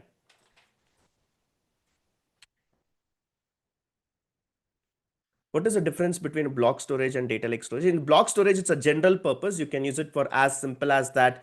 You can go with your storages. But data lake storage comes with a hierarchical namespace. It is actually built on the block, but it provides a namespace feature. You can have a hierarchical folders. We can have a folders inside the folders. It is also optimized for analytics and Spark. So cost wise, your ADLS is much better than block. Have you implemented UDF in your project? Yes. So UDF stands for user defined function. So particularly in Spark, when some of the logics is not there in Spark, we can write our own logic. We can write our Spark logics and we can use it throughout the notebooks. So that is something which I've done in my project. For example, I've done a lot of data cleaning, missing value checks, abnormality checks, special character checks. All of this built-in logics I've implemented in a Spark and I've used across the different notebooks. So what are the transformations you have implemented in terms of transformations like filtering, cleaning, cleansing, duplications, joins, aggregations, doing some sort of KPI calculations, calculating year on year, month on month. So all of this I've done in the PySpark transformations. Explain data frames in PySpark and what is their advantage. See, data frames is basically like instead of using RDD, I'm using data frames. So data frames comes with a table-like structure. It supports a lot of SQL queries. It is easier to work with a structural data here. You can directly go and query it. And in terms of execution also, it is faster executions than RDD. Is it possible to share the delta table to someone who is outside your organization? Okay, let me think on this. You're asking me to share the delta table outside the organization. Um, Direct restriction is actually restricted because it comes with a lot of protection, delta tables. So here, direct sharing is restricted due to some security boundaries. But with the help of delta sharing protocol or some sort of providing the secure connections, we will be able to share. But ideally, we can, but we should not. What is the difference between a normal table and a delta table? So if I'm talking about a normal table is basically a table which is as simple as that we can use it for a normal storing the data and using as a transactional table. But when it comes to delta, delta comes with ACID transactions, schema evolutions, time travel. In case of there is any new updates, we can go with the merge operations, file compact compressions, optimizations. It also comes with going back to a previous versions. So all this it supports in delta table. Of course, delta table cannot be equal to normal table. Normal table cannot be equal to delta table. Each one is used for different purpose. Your SQL query has 100 CTs. How do you migrate to Databricks? Well, first of all, the one thing which I would figure out is I need to know whether it is really needed for 100 CTs. So if there is needed of 100 CTs, I will definitely migrate. But first I will go and analyze this 100 CTs. I'll start figuring it out if there is anything that could be cut shorted, because this 100 CTs could be done maybe a few years back by some other developers. Now the code has changed, framework has changed. Now we can always write in a better way of writing, and that too especially in the field of AI. We can make our code better. So probably first I'll analyze, is it really required to have 100 CTs? First I'll figure out. Then I will try to understand the business logic and then go step by step analysis. How do you manage your access management system? Like access management, basically I can use the service name is Azure Active Directory, which is recently caused as Intra ID. So with the help of Intra ID, I could assign, I can give the credentials, and I can make sure it is accessible only by specific people. And here I can also go with a role-based access for the I can give a different permissions. With the help of the different permissions, I can manage the complete access part. Can you explain a medallion architecture? Medallion architecture is a 3-layer architecture where we have bronze, gold, and silver. In bronze, we are storing the data as it is. Whenever you're getting the data from the different data sources, we are dumping in our one layer, which is called bronze. And then the silver layer, we are doing all the data transformations, data cleaning, followed by we are doing data modeling. All of this happens in the silver layer. Specifically in the silver layer, we are also removing missing values, subnormalities, special characters, white spaces. All of that we are doing in the silver layer, which is also called a staging if I am talking about traditional methods. And then finally we have a gold layer. Gold layer is a final layer, which is a final business logic data that is usually shared with our business intelligence team. How do you maintain an incremental load in your pipeline? So if I'm talking about an incremental load, first, we need to have a watermark column. Watermark column will have the last updated date, and we need to also store this last processed time in one of the table. So I need to fetch the difference dates, like from the watermark table to the last updated date. What is the difference of dates? Only that date we can load it. In ADF, if you want to do, there is a concept called upsert. If you want to do it in Databricks, we have a concept called merge. So with the help of this, we should be able to do it. And again, as important as we need to keep track of when was the last time the pipeline was loaded and when was the last time the data was loaded. If you know these two things, you can easily go and do an incremental load. Now, what is data profiling? So data profiling is actually a process of analyzing the data. It's like checking, doing some sort of statistics, understanding the null percentage, missing value, data inconsistency, understanding if there is any duplicates, abnormalities, special characters, white spaces. All of this I can do it, and I can prepare a statistics. So that is nothing but data profiling. To be honest, data profiling will be very helpful if you are doing a migration project. Did you use any of the NoSQL database? Yes, in my experience, I've been using NoSQL database. In the on-prem, I've used MongoDB, and in the current project, I'm using Cosmos DB. Cosmos DB is again, it's a MongoDB's version in cloud. So whenever we get the data in the form of a JSON files or a key value pair, in that case, we have used NoSQL databases. Can you pull the data from API? Yes, it is possible. If you're reading in a Databricks, you can straight away read it with the help of URL. But if you're going with ADF, in ADF we have a two source activities, which is called RESTful API activities or HTTP activities. With the help of this too, we should be able to read the data from APIs. What is explode function? Explode function is actually a PySpark function which will actually extract the data from nested JSON or JSON. So where you have a JSON value, that value could be which will be exported as a special row. A new row comes into picture, so that we can use it with the help of explode function. can you run one notebook? How can you run one notebook in another notebook? So basically, what we can do is in the notebook that we want to run, we will have to provide the path of the previous notebook, and this is done by the magic commands percentage run that will help you to run one notebook into another notebook.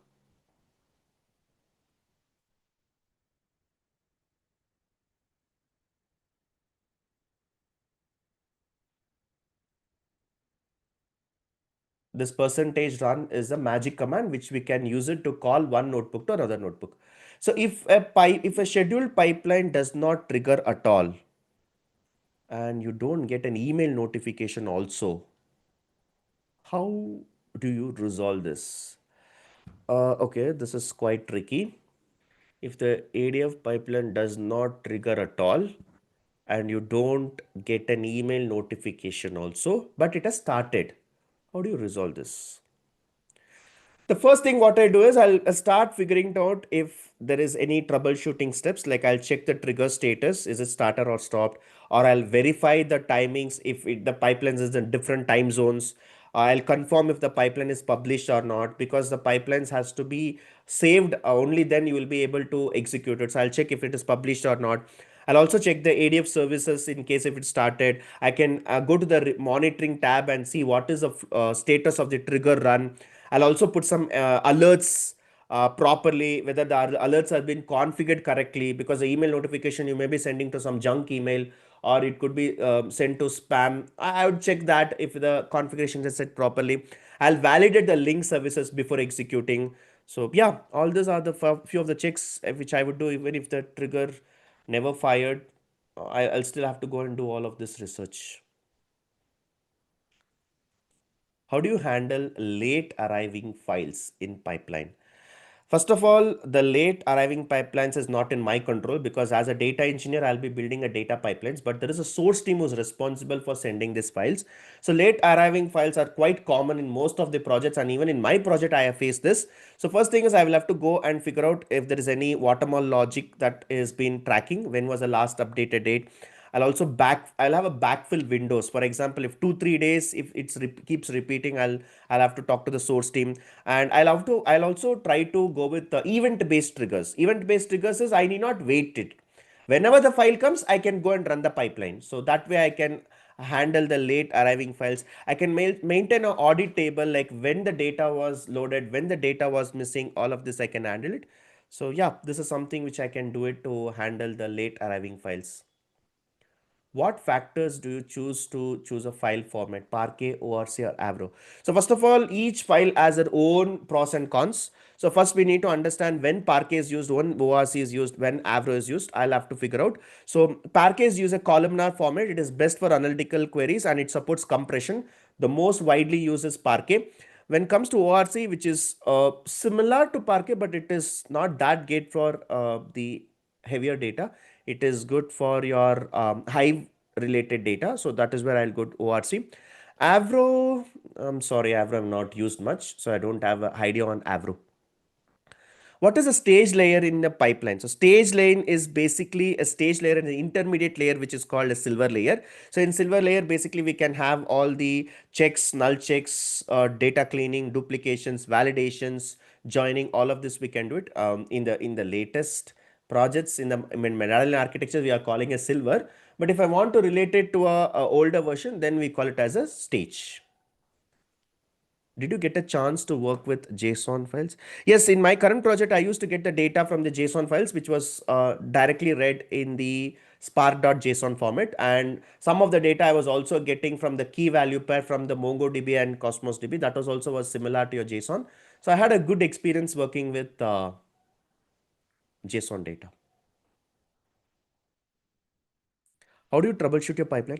So troubleshooting your pipeline is something which you will have to take care of this in every project. So in troubleshooting the pipeline, I would go and check the failure points, like where the failure has happened in the monitoring tab. I'll review the activity logs and error messages. I'll validate the link service and connectivity. I'll check if there is any schema mismatch or missing data, missing values. I'll also have debug step by step. We have in ADF also we have a debug method where we can go and execute activity by activity. Then I can figure out which activity failed. And finally, with the help of multiple retries and alerting, I should be able to troubleshoot my pipeline. After few weeks, the vendor adds a new column. Does it affect this pipeline? Ideally, yes, it will affect. That is actually a schema drift. A new column can cause a schema drift, but if you handle it well, for example, if I'm doing in a Databricks, a schema evolution in the Delta Lake, it can be handled, or updating the transformations, I can figure this, or in ADF, I can use a column mapping dynamically, which can help me to figure out this. So yeah, these are the few things which I would definitely do it in case if there is a new column that has been added. Enforce a fine grain. Do you need to enforce a fine grained access to a table in Databricks for multiple users?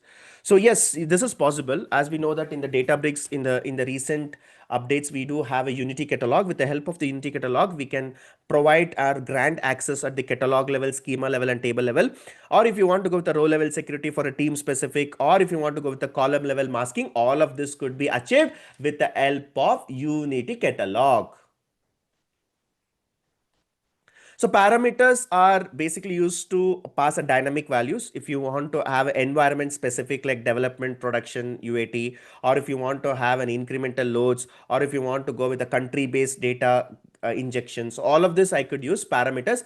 It is very, very helpful because it acts like a placeholders, and this placeholders will help us to pass the values dynamically. You have to run a pipeline for 10 countries dynamically. How will you design it using triggers and parameters? So first of all, what I'll do is I'll create one generic pipeline. I'll pass country as a parameter, and maybe I can use a lookup activity for the country. And then I can use a for each activity to loop all the country informations, and dynamic data sets can be created. So one pipeline can process if you have different countries like India, US, UK. I can do it without even a duplication. So yeah, so to summarize the answer, we can use a single pipeline plus for each activity and then parameters. This three should help me to solve this problem. If you want to schedule a pipeline 8 a.m. and 8 p.m., how many triggers is required and why? To be honest,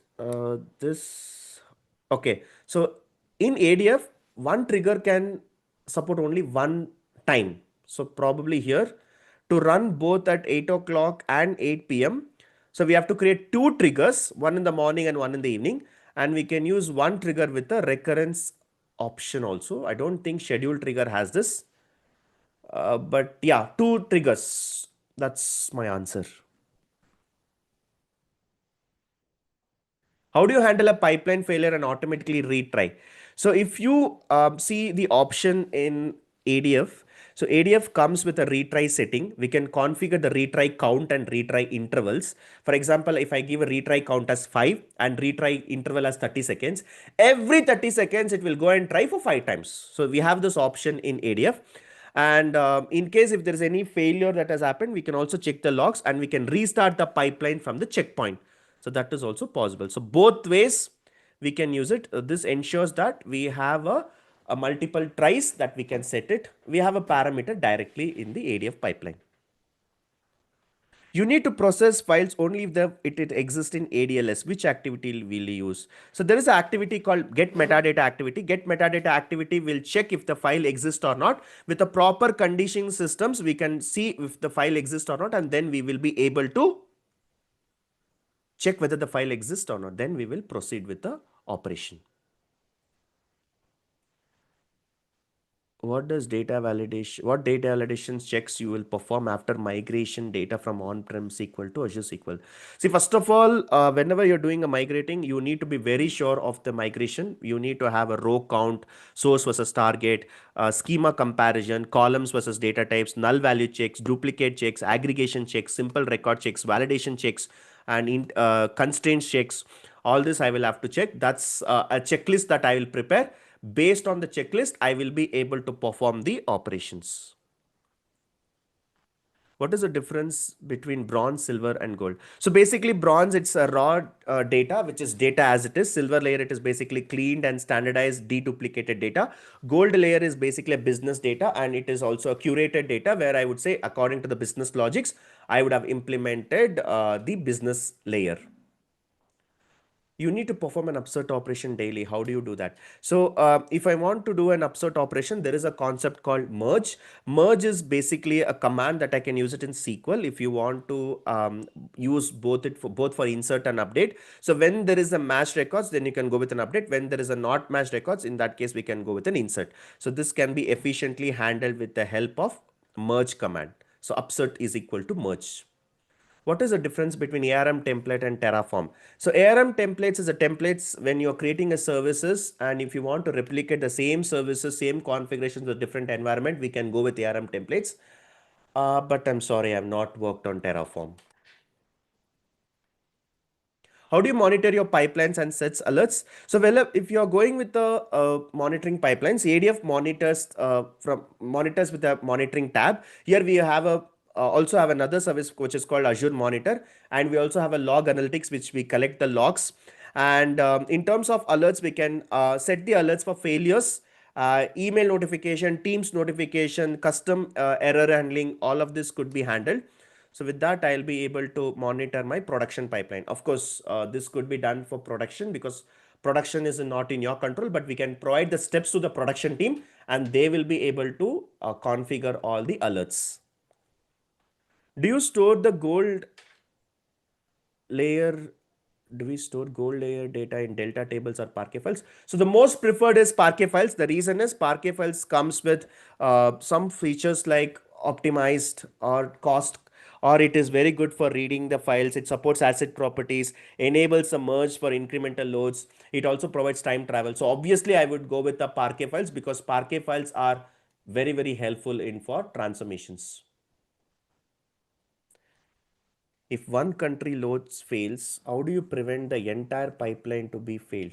So what we can do is we can handle this with the help of a for each activity. In for each activity, we can also have a continue on error, which is an option. When you say continue on error, even if there is an error, it will still proceed. So separate logging will happen with respect to country.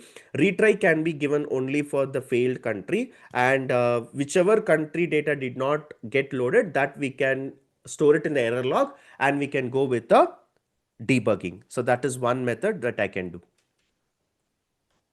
How do you design your end-to-end pipeline with dependencies between ADF and Databricks?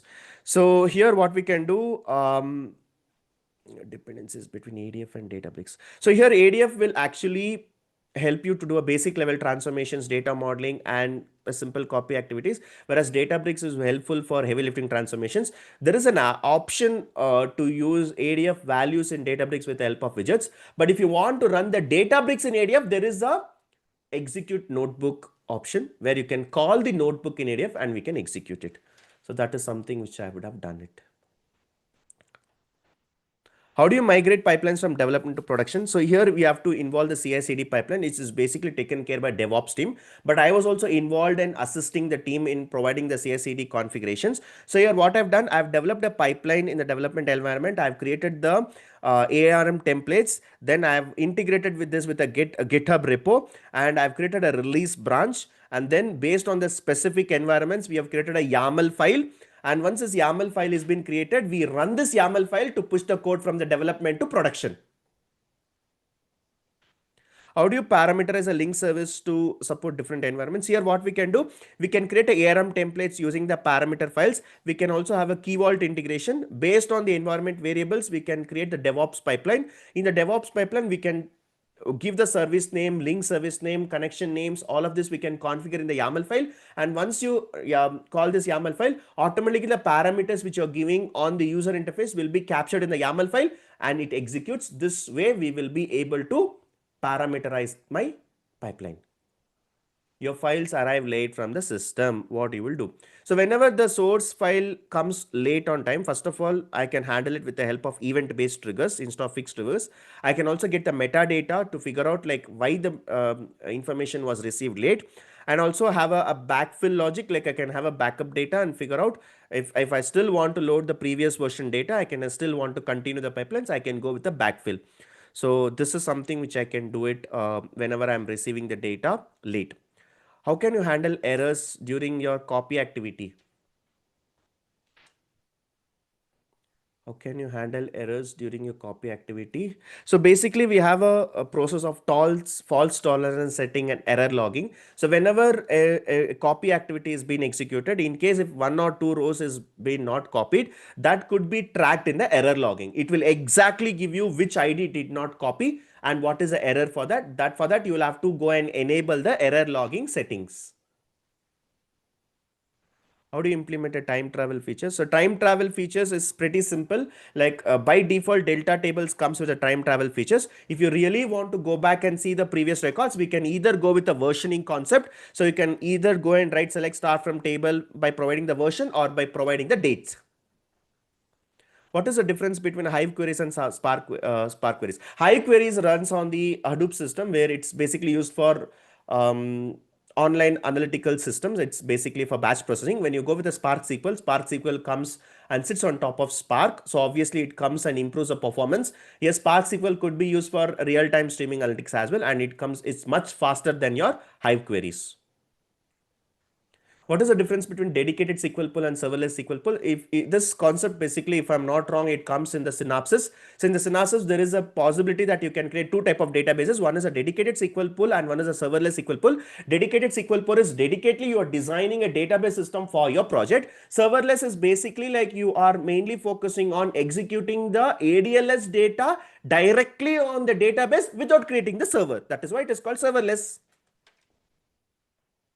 How does hierarchical namespace benefits ADLS? By enabling the hierarchical namespace for your project, it gives you the privileges of creating and flexibility to create multiple folders. So you can create multiple folders inside the folders, directories inside the directories, which will help you to organize your bigger data. How do you read the data in Databricks? So basically you have three methods. One is like access method, one is a SaaS token, and one is a service principal. By using these three, we can mount your ADLS storage to your Databricks so that the access becomes easier for, it becomes easier to access the data in Databricks. What is normalize and denormalize data? So if I'm talking about normalize and denormalize data, when data is splitted into multiple tables and making the data redundancy, we usually go with the normalized data, which is used in OLTP systems. Denormalized data, basically you're collecting all the data and dumping into one centralized one table, which has all the transaction data aggregated record by record. In that case, we go with the denormalized data. Denormalized data may not be good enough for online transaction, but it is good for online analytical processing. So as a data engineer, our objective is to create a denormalized data so that the BI team also reports and use it for reporting purpose. How do you mount ADLS storage in Databricks? So basically we have a specific predefined code that we could go with it. And as I said, we can go with the access key, SaaS token, service principal. With the help of these three, we can mount it and we can use with the help of mount point.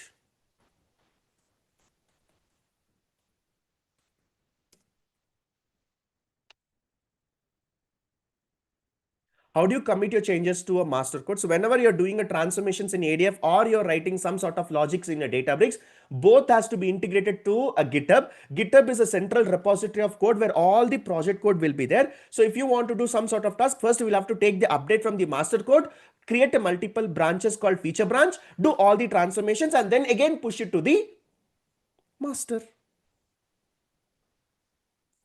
How do you enforce data masking in Azure SQL database? Data masking. So probably what I would believe is we could do it with the help of a SQL logic. We can mask the data. For example, if my phone number is 10 digit, in between 5 digits, I can go and substitute some sort of character, which the entire number could be hidden. So this way I could go with logic implementation. So difference between pipeline parameters, dataset parameters, and link set parameters. Pipeline parameters controls the overall pipeline logic, where if you want to go with a country level analysis, in that case, I can create a pipeline for country. If the dataset level, imagine I want to read the data from different data sources, I can create a parameter for dynamic file name, so that I can use a dataset parameters. Or if you am connecting to development environment, UAT environment, or production environment, in this case, the data source itself will changes. In that case, I can create a link service. The link service also could be parameterized for different environments. How do you implement dynamic file path injection in ADF? So we have something called expressions. With the help of at symbol and providing the expressions, we can do it. So here we can also have the parameterized values, we can send it. And by using the dynamic expression, by using the ADF dynamic expression.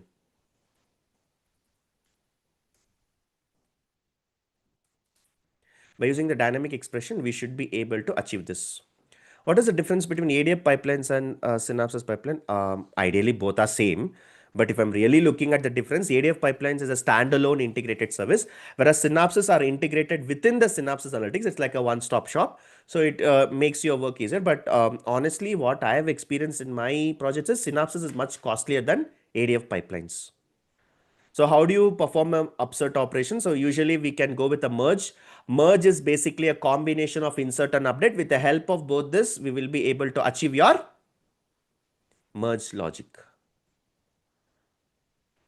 So with respect to the cluster types, we basically have interactive cluster, job cluster, and single node cluster. Interactive cluster is used for development purpose. Job cluster is usually used whenever you have a scheduled production workloads.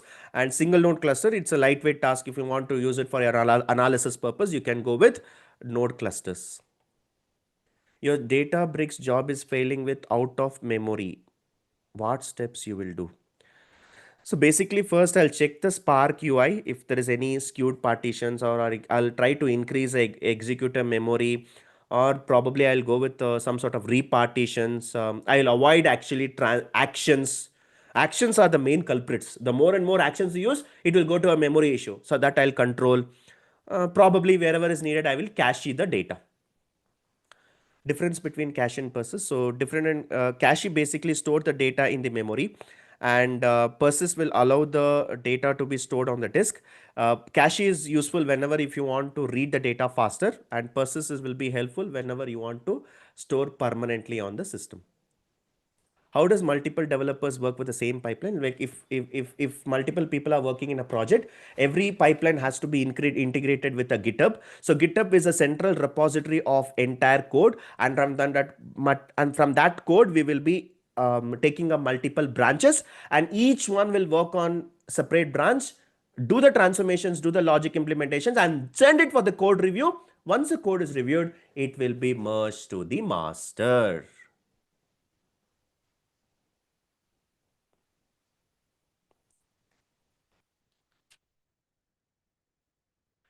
Is it possible to call a stored procedures inside a ADF activity? Yes, this is possible. Well, it has a stored procedure activity. When you're going with a stored procedure activity, you will have to provide a proper link service. And in the link service, you will be able to call the stored procedure activity, and you can call the stored procedure name. How do you delay the consecutive pipelines? In case if there are multiple pipelines which are dependent on each other and you need to have a buffer time, there is an activity called wait activity. The wait activity, you can provide the time. I'm not sure. I don't remember exactly. It is a seconds or minutes, but you can configure the time, whether to wait for certain seconds or to have to wait for certain minutes.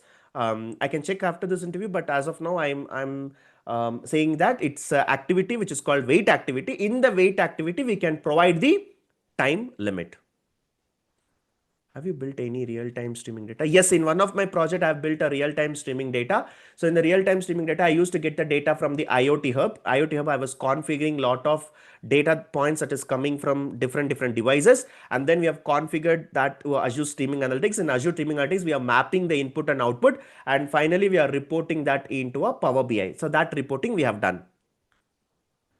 Why did you use Databricks instead of ADF? ADF is not that great in providing all the transformations. ADF comes with a lightweight transformations where it comes with the codeless transformations where we need not write any code. We have to just simply go and drag and drop. When we talk about a Databricks, Databricks is a service which comes with a Spark cluster. All the heavy lifting transformations, business logics, complex transformations, everything could be implemented in the help of coding. And that's why we have the Databricks.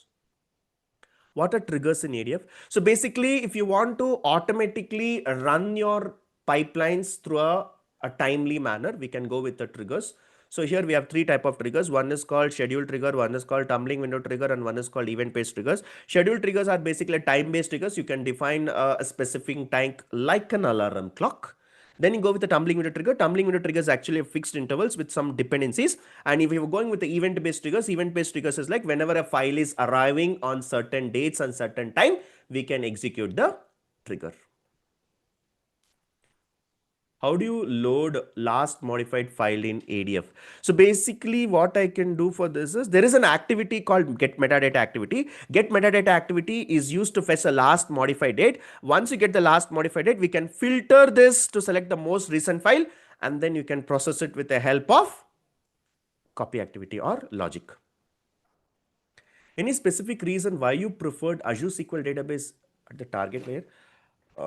See, specific reason, I would say we wanted to make sure everything is stored in a database for accessing and querying purpose. And the reason why we are storing in Azure SQL database, the data was secure. We have to put a lot of access related grants, revokes, and that is why we prefer to store it in the SQL database.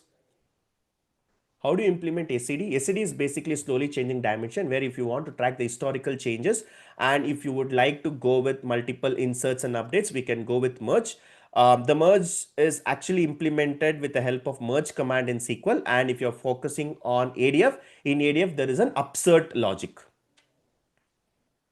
Can you tell me any specific use case where you can use logic apps instead of Azure functions? Okay. So in case of automating your pipelines, where you want to execute certain um, pipelines at certain intervals, in that case, we can go with logic apps. Logic apps comes with some sort of automation, which is equivalent to Power Automate. But Azure functions, it comes with a serverless environment for us where we can go and use it as an environment and it creates a variables for us. Like you can use your coding. If you want to write a Java code, if you want to write a Python code, if you want to write a .NET code, it provides the infrastructure and environment. So that is why we are using Azure functions.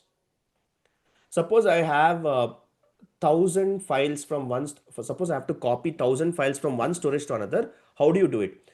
So basically writing 1,000 copy activities is not ideal. So what I would prefer is write one copy activity, run it 1,000 times.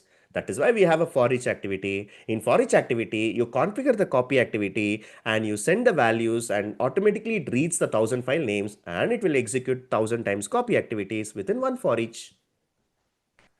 How do you automate a data pipeline in Azure? What tools would you use? For automating the pipeline, basically, I can go with the ADF triggers or probably I can go with logic apps. Logic apps is more widely used because it comes with lot of features. Whatever the source changes, we can easily go and configure the pipeline execution. How do you handle a real-time streaming processing in Azure? In Azure, basically, we have Azure Streaming Analytics. In Azure Streaming Analytics, which captures the data from the IoT Hub, and then we will be able to process it using in the Azure Streaming Analytics. In Azure Streaming Analytics, is all about mapping your uh, input and output, and finally, you will be able to display that in the Power BI. Have you involved in access management? Ideally, no, because there was a platform team and infrastructure team who was actually helping us in creating the access. I was a pure developer who was involved in pipeline development only, but I'm having a fair idea on Azure Active Directory. How do you migrate your on-prem data warehouse to Azure? First of all, I need to figure out what are the tables and schemas that I need to migrate. I'll create a list of files. Then with the help of built-in query, I will be able to read all the table names, column names, constraints, everything. I'll be able to do it. And then I'll be writing a copy activity. With the help of copy activity in the ADF, we can copy the data to the Azure SQL database. And since how many tables we have, we don't know. That is the reason it is always good practice that you put it in a for each. In the for each, you write the copy activity directly. You will be able to load the multiple files. Any specific reason why you prefer Spark with Python and not with Scala? Scala is like sophisticated language. It's not that easy to learn. It comes with a lot of syntax, lot of complications. It does not have any predefined libraries. We will have to write the libraries. But data engineering itself, we need to make our work easier. So Python comes with a beautiful libraries and flexible libraries. So that is the reason why we prefer Spark with Python. What are the challenges you faced in your project? Very, very, very, very important question. So, in coming to the challenges in my project, data engineering project itself is a challenging project. But if I want to name few, the data quality was the biggest challenge. When I get the data from the different data sources, everything had a different issues, missing values, abnormalities, special characters, white spaces, lot of issues we had. So the cleaning itself is the biggest process. And whenever you're getting the data from multiple tables, we did not also have a common column. We need to have a common column for creating a either a data warehousing system or denormalized table. So we need to have a proper columns. Though that columns mismatch, schema mismatch, not a proper standard way of maintaining, constraints issue. So all of this was the biggest challenge. And one more problem is, particularly in data engineering, what I face is, so the requirements keep changing. So today comes with the clients, gives with some sort of requirements, and again tomorrow they come, they change the new columns, new column names, new features. So this is like when you're doing a data engineering, it's like a building a house. You have built a house half, and then you cannot go and renovate it, right? So it's very hard to break it and build it again. So that's the biggest challenge what we have faced in data engineering. How do you overcome challenges? So challenges, as I was talking about data challenges, the quality issues, the requirement changes and all, we'll create a blueprint. We'll have a roadmap. So this is what we'll be able to do. This is what we'll be able to afford in this release. This is what we will be able to deploy. So we'll create a checklist. And based on this, we'll be able to overcome. And for the data quality, I would request all the source team to take care of the constraints, taking care of mismatched values, abnormalities, special character, white spaces. If can do a filtration from their level itself, which actually can be a less burden to data engineers. Describe a complex project which you faced and how did you overcome it? So when I'm talking about a complex project, the one of the challenging project which I was working is one of the banking data. So in banking, there was a utmost accuracy has to be maintained. We did not have a proper information. There was a lag in the requirements, and the people who had worked before us did not provide a proper legacy system. So there was a lot of challenge involved in understanding the data, understanding the terminologies, understanding the KPIs. The lot of code that has been written, is it really we needed to migrate it? That was the biggest question. We had thousands of logics, we have hundreds of common table expressions, we have user defined functions. So when I say migration, it's not left just a lift and shift. You will have to also focus on how well we can optimize it. So that was a very big project that we had, and we nearly took 1.5 years to solve that in analyzing all the logics and taking care of implementation. Explain your approach in troubleshooting Azure data pipelines. So in troubleshooting the pipelines, first I will have to go and enable the monitoring tab, go with a debug mode and execute your activities step by step. That will actually help you to troubleshoot the values. And then finally, you will be able to tackle this with the help of fixing from the root cause. Your pipeline is failed in production, but it is working fine in development. So this is something which could happen in most of the use cases. So what I would do, since I don't have the access to the production, I'll ask my team to replicate the production environment to a pre-prod or create another environment or dump that into a development environment, and then I'll start troubleshooting with the same data, same configurations. I'll try to execute the development pipeline with the production data. That will get me the logs, or I will request for the error logs from the production. Difference between a lake house and warehouse, this is actually something which we talk about the recent update called Fabric. Microsoft has come up with a new update called Fabric. In lake house and warehouse, lake house is like your ADLS, which can used for multiple storage hierarchical namespaces and all, but warehouse, it provides you like a table like structures, like you can go and query it like using a SQL endpoint. What have you done in Fabric? Fabric, it's been into the market from 2023 end, hardly like 2 years. So 2 years, what I've done, I've been exploring all the features, activities. I've done a lot of POC projects. I'll try to replicate my own project Azure in Fabric. All of this I've done. In short, Fabric is super good, but as of now, I haven't trusted yet because it's a new tool. We need to see whether it is going to adopt all the bigger projects, all of this. So yeah, it's just like a wait and watch. How does Fabric differ from the Azure? In Azure, it comes with a one centralized service. You'll have about 200 services that what we have in Azure. It's a biggest cloud. But when it comes to a Fabric, Fabric is a flavor of Azure. Only data science related, data engineering related, data analytics related, only those components we can build in Fabric. Whereas Azure, you can even build a mobile application websites, which is not possible in Fabric. Any idea how we can reduce the cost? See, cost wise, we also figure out like what is the tracking that is happening, how much spending we are happening with respect to each and every service. So we have a tab which gives you the cost analysis. In the cost analysis, what is the forecast happening, how much of cost with respect to resources, with respect to subscription, with respect to services. We can also enable the tags to figure out like how the billing has been happening. All of this I can do it. So this is in order to reduce it, first you'll have to track it. So first I will track it, then I'll check with my team. Then whenever the services are not used, I'll shut down it. For example, Databricks, the clusters could be shut down. It could be terminated. It could be resumed whenever you want. We can go with auto scaling that also can reduce it. So all these are some of the features that I would use to reduce the cost. Do you have any experience in building CI/CD pipelines? Yes, in couple of projects, I was involved in building the CI/CD pipelines. There is a dedicated team called DevOps team, but still I was assisting them in providing the information about the pipelines, retries options, creating the YAML file, providing the service details, subscription details, all of this I was doing. So I was basically helping the DevOps team to build this YAML file. How to secure your key vaults? So basically we'll be using Azure Key Vaults. Azure Key Vaults is one of the service which is used for storing your credentials and server details. So that will be really helpful to keep your password secure. Can you talk on auto scaling? Auto scaling is basically an option that is enabled on the Databricks. Imagine for a workload, you are defining about 50 nodes. These 50 nodes could be overused or underused. So that is why we go and give a auto scaling. Auto scaling, it's a number 50 to 100. So I can give this number depending on the workload. If the lesser workload, 50 worker nodes will be used. If the work is more, maybe 100 worker loads will be used. So the work will be distributed among 50 or 100. So that's the process of auto scaling. Auto scaling is a very, very good option which dynamically chooses the worker nodes depending on the load. Have you used Kafka? No, I've not used Kafka. Kafka is also a real-time streaming analysis that we can use. So instead of Kafka, we have preferred Azure Streaming Analytics. In Streaming Analytics, whatever your Kafka is doing, we are doing it in Azure Streaming Analytics. The reason why we have used this, Kafka is a standalone application, whereas Azure Streaming depends and resides on the Azure. So that's why we preferred Azure Streaming Analytics. But in case if project demands to learn Kafka, I'm ready to do that.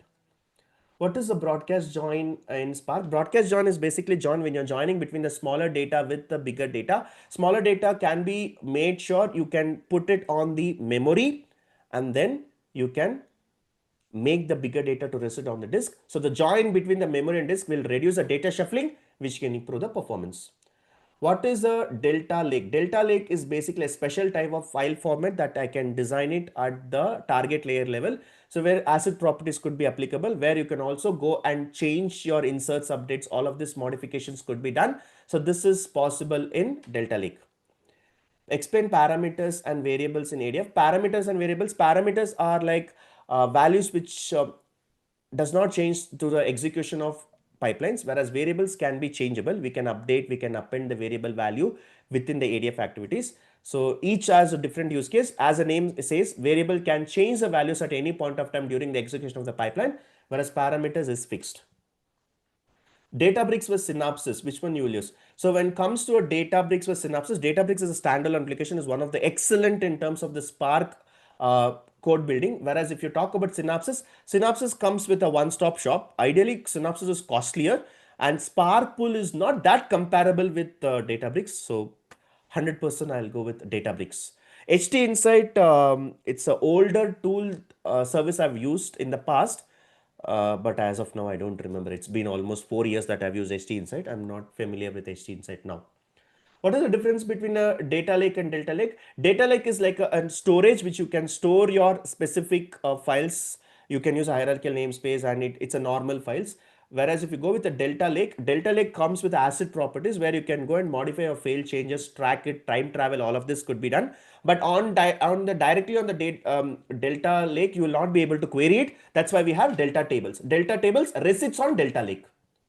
What is your current role in your project? So currently in my project, I'm basically taking care of the implementation, pipeline implementation. So I connect with my team, I connect with my clients, understand the requirement, prepare a checklist, and then go with the implementation. So in my role, I'm playing as a data engineer role, who is like mainly I work with pipeline implementation. Describe your day-to-day activities in your project. So my day starts with agile meeting. So whenever we start the day, we usually meet up for a stand-up call. We discuss about challenges, open tickets, open issues. I'm being the responsible person in the team, take care of assigning the task to different team members depending on the priority task, complexity task. I assign that to a experienced person and the key skills. Then focus on delivering the pipelines or work on the tickets. It could be a production issue, it could be a UAT issue, it could be a pipeline issue. All of this we fix it on the ticket basis. On a weekly basis, we solve about 25 to 30 tickets. And towards the end of the day, we also have overlap time with my clients. So we daily meet them on the call. We provide the status and updates of these tickets. How do you do the data validation in your project? In my project, I basically prefer writing a stored procedures which compares an input and output. And basically here we try to collect all the source informations. We compare, it's like an apple to apple comparison. We compare table to table, column to column, validation, schema level changes, all of this will be comparing. And to do this, I have implemented a stored procedure. How do you track your task in your project? Basically, I'm using Azure boards. So Azure board, we can go with tracking all the ticket basis, project basis, what is the estimates with respect to sprint, how many tickets we have completed, what is the efforts that we have put, all of this will be tracked. What is your strength and weakness? Well, technology and commitment to work is always my strength. Weakness, maybe overthinker, that I could consider myself as a weakness, but I'm sure that overthinking will never affect my project deliverables. Describe a time where your delivery timelines were unrealistic and how did you respond? So there was a project where it was like a complete changeover. The vendor got changed and the estimates was done by another team and then we were the development team. So there's completely not sync. Once we gone through the data, we got to know what are the challenges we are facing, and the estimates was given as 3 months. But ideally speaking, it would have taken 8 months to complete this project with accuracy. So we went back to the client, we provided them the proposed document, we told them what are the challenges, everything in data engineering should be documented. So we provided a document stating that what are the challenges we'll face, what are the hiccups that we have. So all of this we provided, and then we provided the client approval, and even actually it was increased, the timelines was increased from 3 months to 8 months. How do you overcome conflicts with your team? So this is one of the common problem that everyone will have. You will have a conflicts with clients and as well as conflicts with team. So let me tell you how I handle the conflicts with clients. Imagine that you're working with multiple clients. So if you're doing one client's task and you're neglecting the other, obviously there will be a confusion that will be created. So what I do, whenever there is a requirement, I'll start prioritizing the work. So I'll figure out which client's work has been more impact. If there is a pipeline which is impacting 100 people, which is a pipeline which is impacting 1,000 people, I will always focus on the pipeline which is impacting 1,000 people, because priority matters. So here I'll be creating a list. I'll be involving both the clients to a meeting. I'll be discussing to them what is the current challenge, what is a blocker, and then I'll be solving one. So that is where communication is a key here to solve the conflicts. How do you solve the conflicts with team? So with team, it's still manageable because it's an internal team. So I'll try to keep my team motivated, focus on one task at a time. So when the resources gets bored, when they're doing a repetitive task, right? So what I do as a manager, what I do as a lead is I rotate the work. A person who's working on SQL will be pushed on to work in the Python in the next ticket, and the person who's working on the Python will be pushed to a PySpark. Like this, I'll rotate the technology. That's where I keep my team motivated. When you have more learnings, obviously the team will be satisfied. How do you handle the last minute changes? See, whenever you have a last minute changes, first of all, we need to figure out, is it possible to afford this change without breaking the pipeline? So if it's anything which is breaking the current task, current pipeline, then I'm not going to afford it. So I'll first analyze a complete thorough analysis, which providing the documentation. I'll figure out whether this could be implemented in my current project. If it is not breaking, well and good, I'll accept it. If it's breaking, definitely I'll talk straightforward to my client saying that we don't want to risk just because of one task. We don't want to break the complete pipeline. So let's look at into the next deliverables. How do you measure the success of a sprint? So if I'm talking about a success of a sprint, so basically here what we can do is in terms of success of a sprint, every 10 days we'll have a sprint. So we'll track how many tasks that we are getting, how many tickets that we are getting, what are the uh, a high priority task that we will track it. So how many resources we have, what is a planned leaves, what is an additional leaves we have, how much of efforts we can put, all of this I'll track. So end of the day to my client, I'll provide the updates. 70% of the work is done, 80% of the work is done, 90% of the work is done. So we provide them in terms of metrics. How do you ensure that knowledge sharing with the team? So as I keep saying that in a project there'll be multiple team members, each one will be working on different use cases and different challenges. So always trying to share this knowledge will be helpful, which avoids dependencies. For example, there is a person who's working on certain pipeline, unfortunately is on leave, so no one will be able to take up that work. So what I do on the daily basis, every 30 minutes during the start of my day, just after the stand-up call, I have scheduled a knowledge sharing session. So everyone has to talk about their ticket so that they'll get to know what is the complexity that is happening in that particular project. How do you handle the escalation from the clients or an internal stakeholders? So when it comes to an escalation, escalation is a part and parcel of every project. It's not nothing to fear, but we have to make sure that escalations, you learn something from escalations and don't repeat it. So here what I do, first I'll try to understand where we went wrong, who was the point or who was the reason for escalation. I'll start listing out all these steps, what happened. I'll provide a justification. Of course, admitting is the first thing that you'll have to do with the clients. You'll have to go and tell them why it happened, and we'll also assure them that it should not that it will never happen again. So we have to build that credibility and trust within the team. So that's something which I always try to take care of it. For me, escalations is something which is I never want to happen in a team. So for that, I'll take all the precautions, managing the team, taking more responsibilities in tracking, reviewing multiple times. That's how I solve it. How do you get upskilled? Well, I'm very passionate about technologies. I always keep an tab on the updates that is coming from Microsoft and different vendors. So if there is any new update that is coming in Databricks or ADF, I always have a habit of reading articles and I start implementing into the project. Only then you'll be able to learn. Just like focusing on the updates will not work. So I'll try to encourage my team also to make the changes to my project. How do you motivate your team during the challenging phase? So challenging phase, so there is a saying, you cannot become a best seller with I would say the harsh sea. So obviously you will have to grow better, you will have to face a challenge. More and more challenges you face, better you become. So I'll always motivate my team to take up the challenge, work on the tough projects. So today very proudly I can say that I've worked in most of the tough projects, and that's why I'm here. So that's where I try to encourage my team, and cross skilling. That is a person who knows multiple skills, trying to provide a knowledge. That's where something I would try to motivate my team. How do you ensure the documentation is maintained? It's each and every developer's responsibility. Whatever the task they're doing, that same person has to go and work on documentation. I know documentation is a bit hectic work, but still, rule is a rule. Every individual has to go and focus on the documentation, and documentation is a key. I always ensure that every document is being stored at one place. To give an example, if there is a person today, he may not be there tomorrow in the project. So who is going to fulfill his work? Documentation is a blueprint.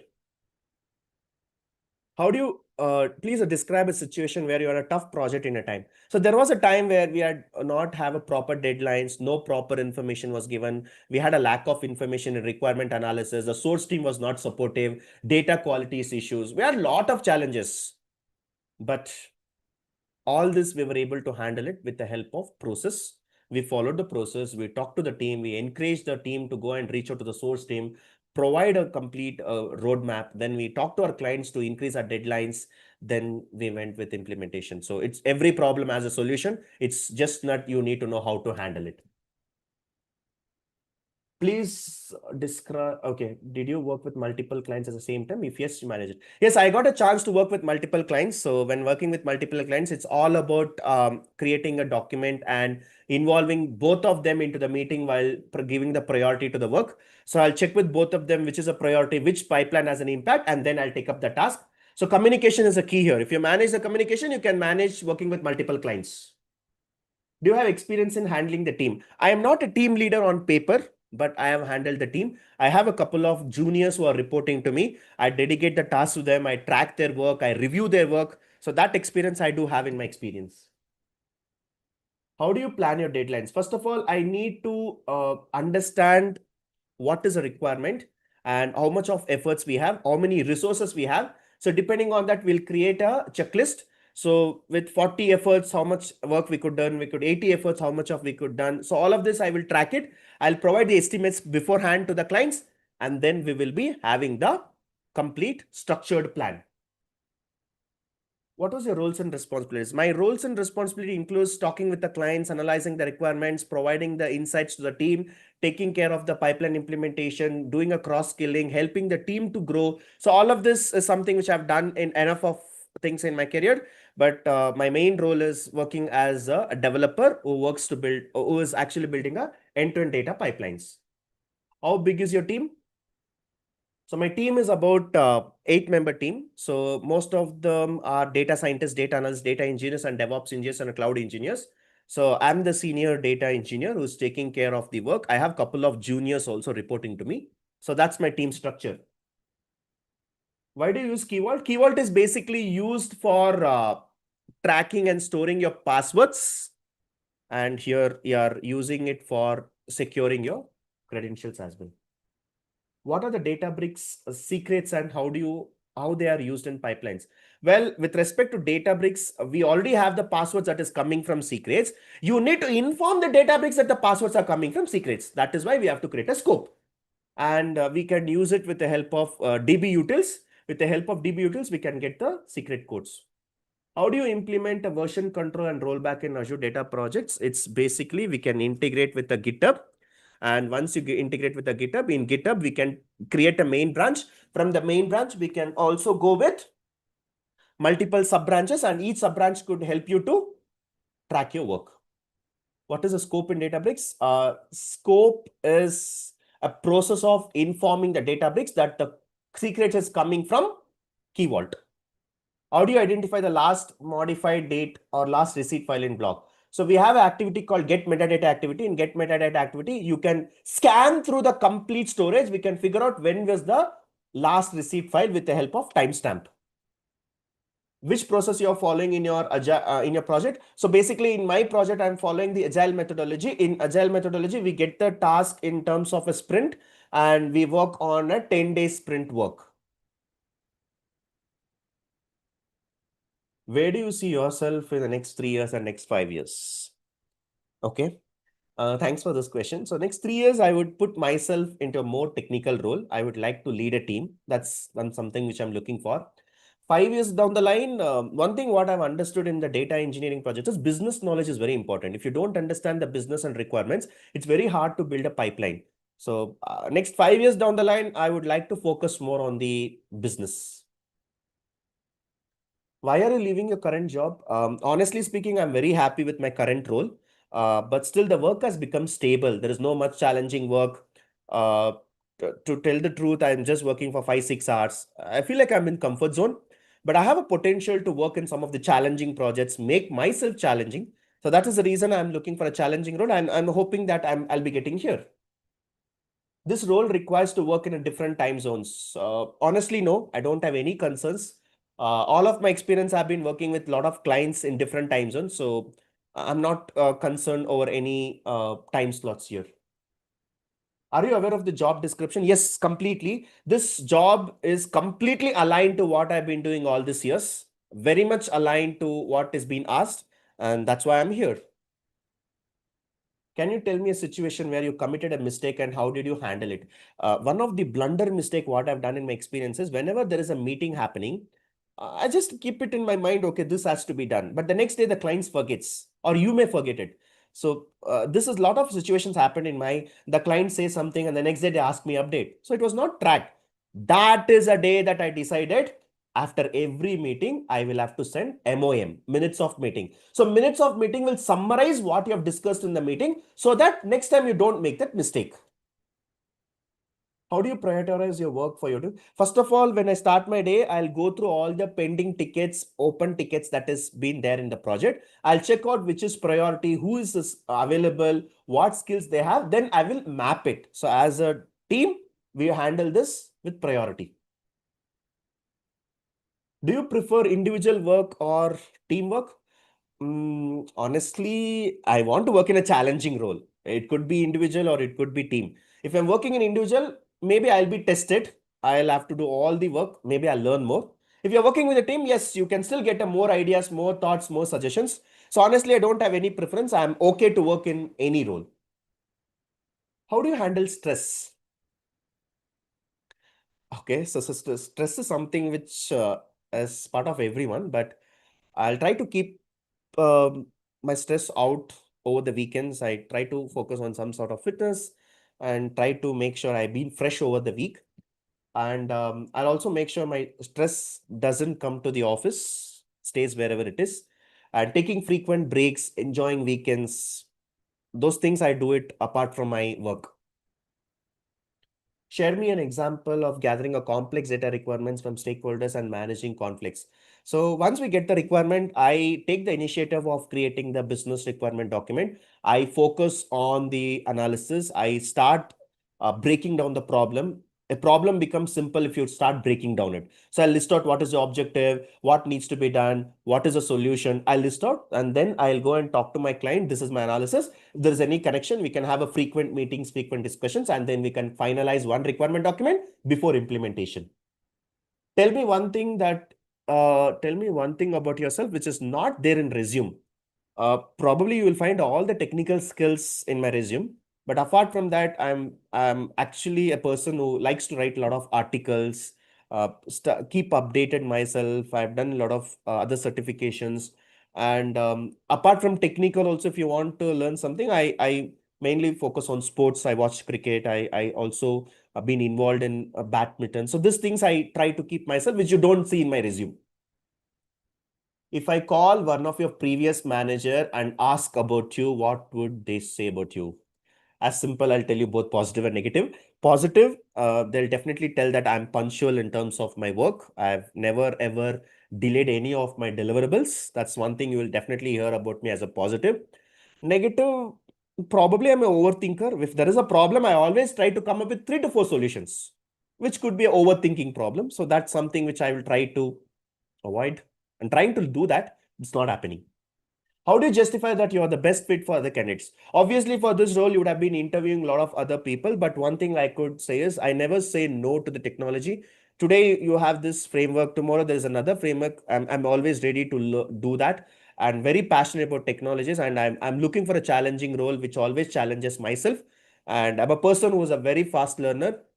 I have been involved in multiple use cases. For example, even though I'm doing a data engineering development role, I was also involved in CI/CD. I was also involved in business requirements. I also focus more on the business side. So any work that is given, I always focus from the business perspective. That is my positive. Do you have any questions for me? Yes, definitely. I do have few questions. So, what are the challenging roles I can expect from here? And I'm a person who always looks for some sort of freedom in the project. So, what sort of freedom will I be able to share the ideas, thoughts? Will I be able to get that freedom here? So that is one thing. Can you talk more on the role? Is it a teamwork? Is it an individual work? What sort of client is this? What is your expectation? How do I see myself if I join this company? How does my first 30 days looks like? What sort of documentation you're following? Which process you're following? Oh, all of this you can ask.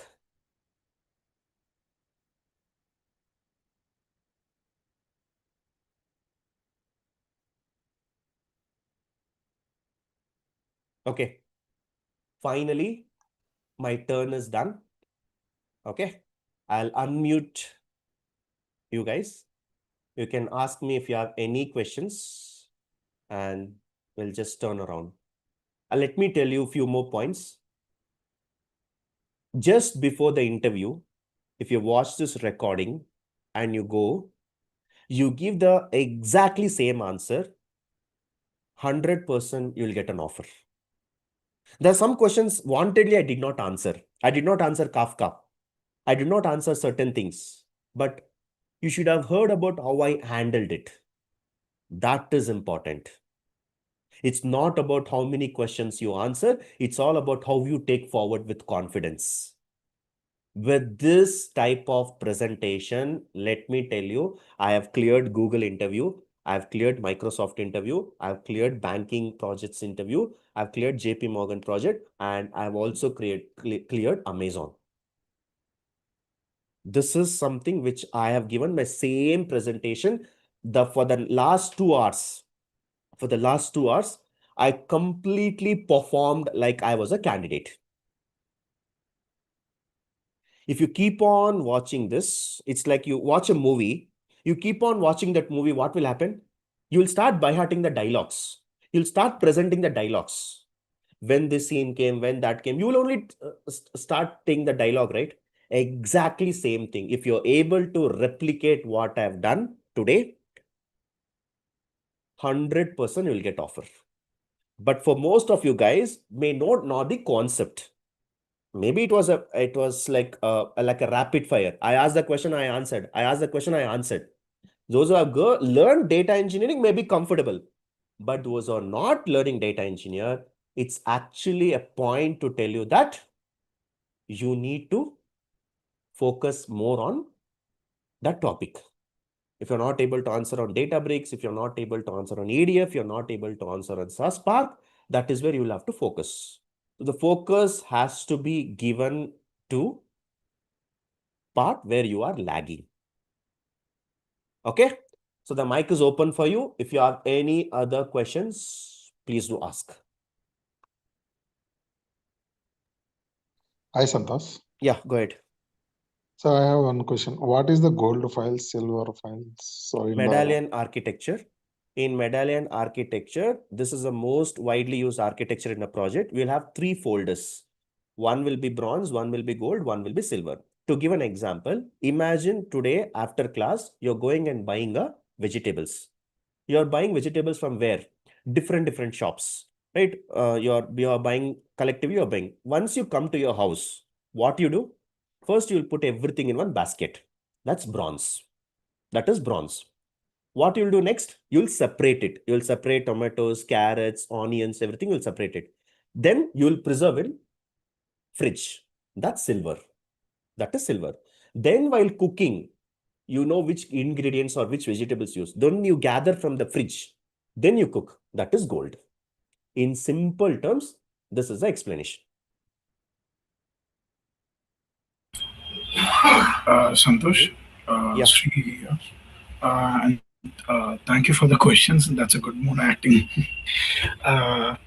So one more thing I just wanted to ask. So what if in the interview they do deep diving? So let's say, can you go to the first question around those first 10 questions? Uh, in this, I think there is a, just can you go down a bit more? Tell me which topic I'll go it. Like, Exactly, let's say there is a, so let's talk about schedules cluster, and let's say you did some configuration. We need to, like you said that there was a configuration that we need to do. What if the interviewer says that? So how do you do the configuration? So when you say something, they do deep dive on your description itself, right? see, for So example, if you hmm, talk about, let's say, let me come to this. Okay. So what have you done hmm, in project? Okay. So let's say okay, you'd say that I've done UDF, like user defined functions. Now they'll ask in UDF, what type of transformations you have used. So most of yes. the questions I've related was also like hierarchical only. So I've done it. So what transformations you have done? UDF transformations. In Hmm. transformations, I've done some sort of year-on-year calculations. I've done some sort of business logics. Now they will ask, how did you write it? I write it in a data frame. Then how did you make sure that the data frame that or logic you have been implemented, how did you share to someone? So that is why we are Ah, sharing as a delta table. So it's yeah. For this, it is totally understandable, Santosh. This is clear, but I'm just wondering if there is a situation where you answer the question and you got stuck. So let's say most of all of us are here are from like a career change, right? So we are so like I'm from a data analyst background. So I'm from a data analyst background. So let's say what if I got stuck in that point? So let's say there was something that I don't know and I like answer the question and the interviewer deep dive, and here I got stuck. So what should I do in this point? See, for example, even while answering, there are Hmm. certain terminologies which I did not remember. What did I tell? Let's say I told that I have worked in streaming analytics. So the next question was, okay, did you do it in Kafka? No, I did not do it in Kafka, but I was able to do it in Azure Streaming Analytics. So in case if you don't know also, admit it. Okay, this part I don't remember. This part I have not worked. So I told in the start of the class, right? It's not about how many right answers you do. It's not about how many good answers you give. It's all about how you present it. Even if you don't know, you can still go with I don't know, right? You can tell that, but tell in a such a way that it's not like like I mean you're not like pointing at him. You can simply say that okay, this part I was able to do it in other framework. I was able to do it in Python, but not in PySpark. I was able to do this in ADF and not in Databricks. So like this, you can try to give the positive answer and then give that I've not worked in negative way. That you can tell. Okay, let's say I gave the positive answer that I've worked in ADF for a likewise in Python, I would say. So then they'll ask us to write in Python. So okay, you know, as you said, you did this configuration in Python. So can you please go ahead and write it in Python? So at that point, again, we need to prove ourselves, right? See, if you have done means you will tell you have done, right? So obviously you will write it. Ah, Hmm. okay, okay, okay. So you're Um, told that I have done in Python and I hmm, have not done in PySpark. They'll ask you to write in Python only. okay, but what if you make a mistake while writing it? That's I fine. No mean, one is here to look at the syntax. You tell the approach. okay, you should be confident about what is your approach is, That's or correct. you should, okay, or you should just be confident about it, and you just need to declare it, whether I know or not know. Simple as Yes. that. Yes. Simple. Okay, okay, got clarity on that. Thanks, Santosh. Hello. Yeah. Hello. Hello, Hi. Santosh. Please go one by one. I have raised the hand, sir. Yeah. So Go can ahead. I go? Go ahead. Actually, I have two things to ask. I am not from the data engineering background. I am from Power Platform background. So, will there be any session for Power Platform background like this interview We session? will be conducting. Okay. We have started with this data engineering. Then we'll go with the data analytics. Then we'll be doing every month we are planning. So you can expect any time in the month of March. Okay. And one more thing. So these things will be thanks a lot, sir, for giving this. Uh, got an idea, even though I don't know the things technically, got a very good idea of on the general questions. So will these recordings will be available? Yes, it will be available in our website. It is also available in our channel, also YouTube channel. You can go and refer anytime. Okay, okay, We'll share this file okay, after the class. okay. And looking Hello. forward for other technologies also. Definitely, you will have it. Next, followed by data analytics will be there, followed by data power platform also will be there. So every month you can Okay, expect a session like this. okay. Thank you, thank you. Yeah, Thanks a lot. also all these questions we are gathering from our students only, like where they are already facing. We hired a separate team to call you people. Maybe most of the July batch people got a call from us or my team. So to take the feedback from you guys. So during the feedback, we got to know some people during the interview, they are getting stuck in some interview questions. The most of the questions we gathered and arranged this in the session. Meanwhile, similar way, we will continue with the Power Platform, Power BI, Data Science, Snowflake, and all other future courses as well. Very soon, we are starting with the AIOps and Java full stack and Python full stack as well from Hyderabad branch.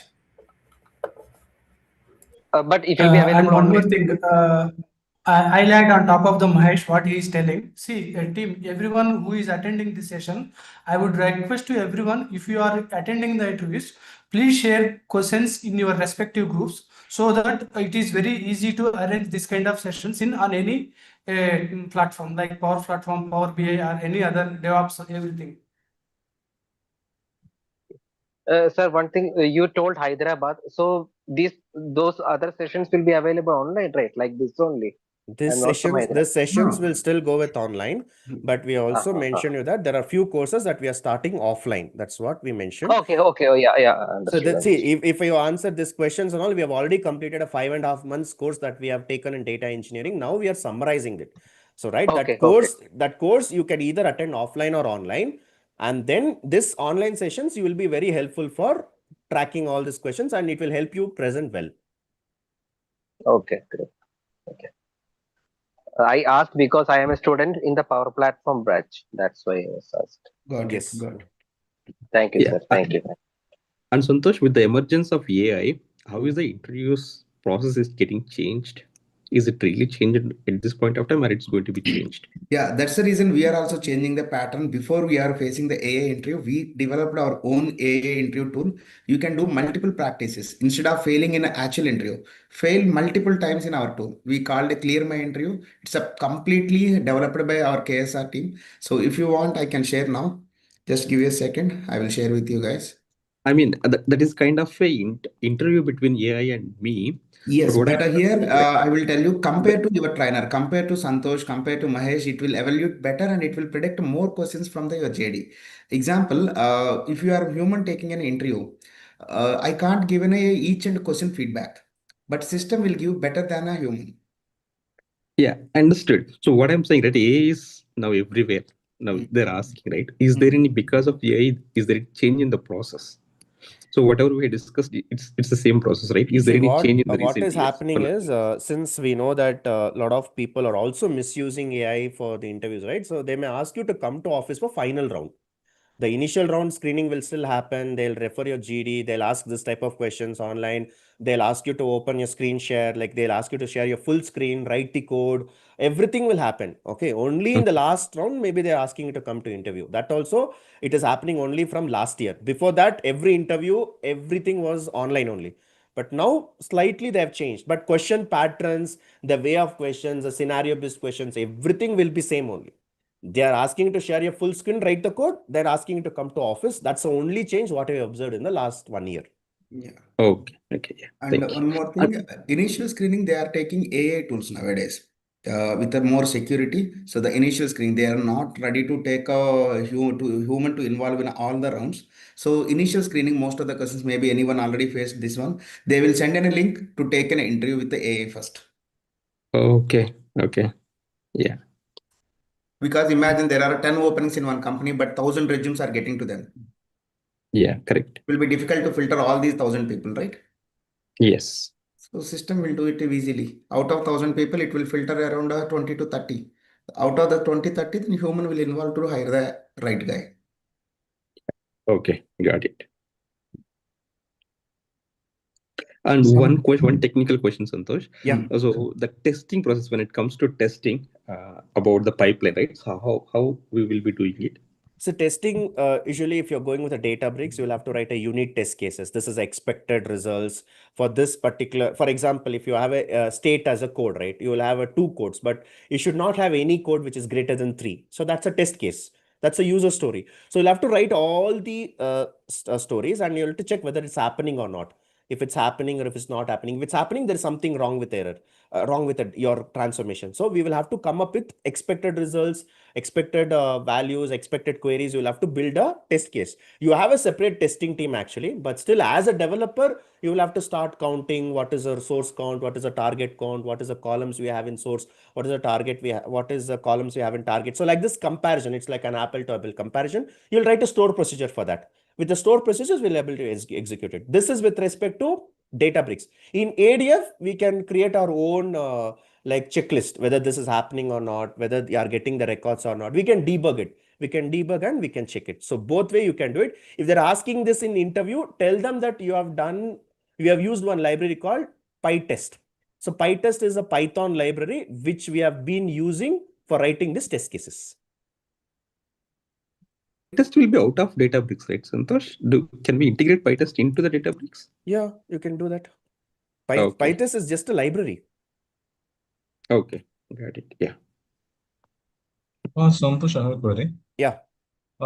Can we create stored process in Databricks? Can you?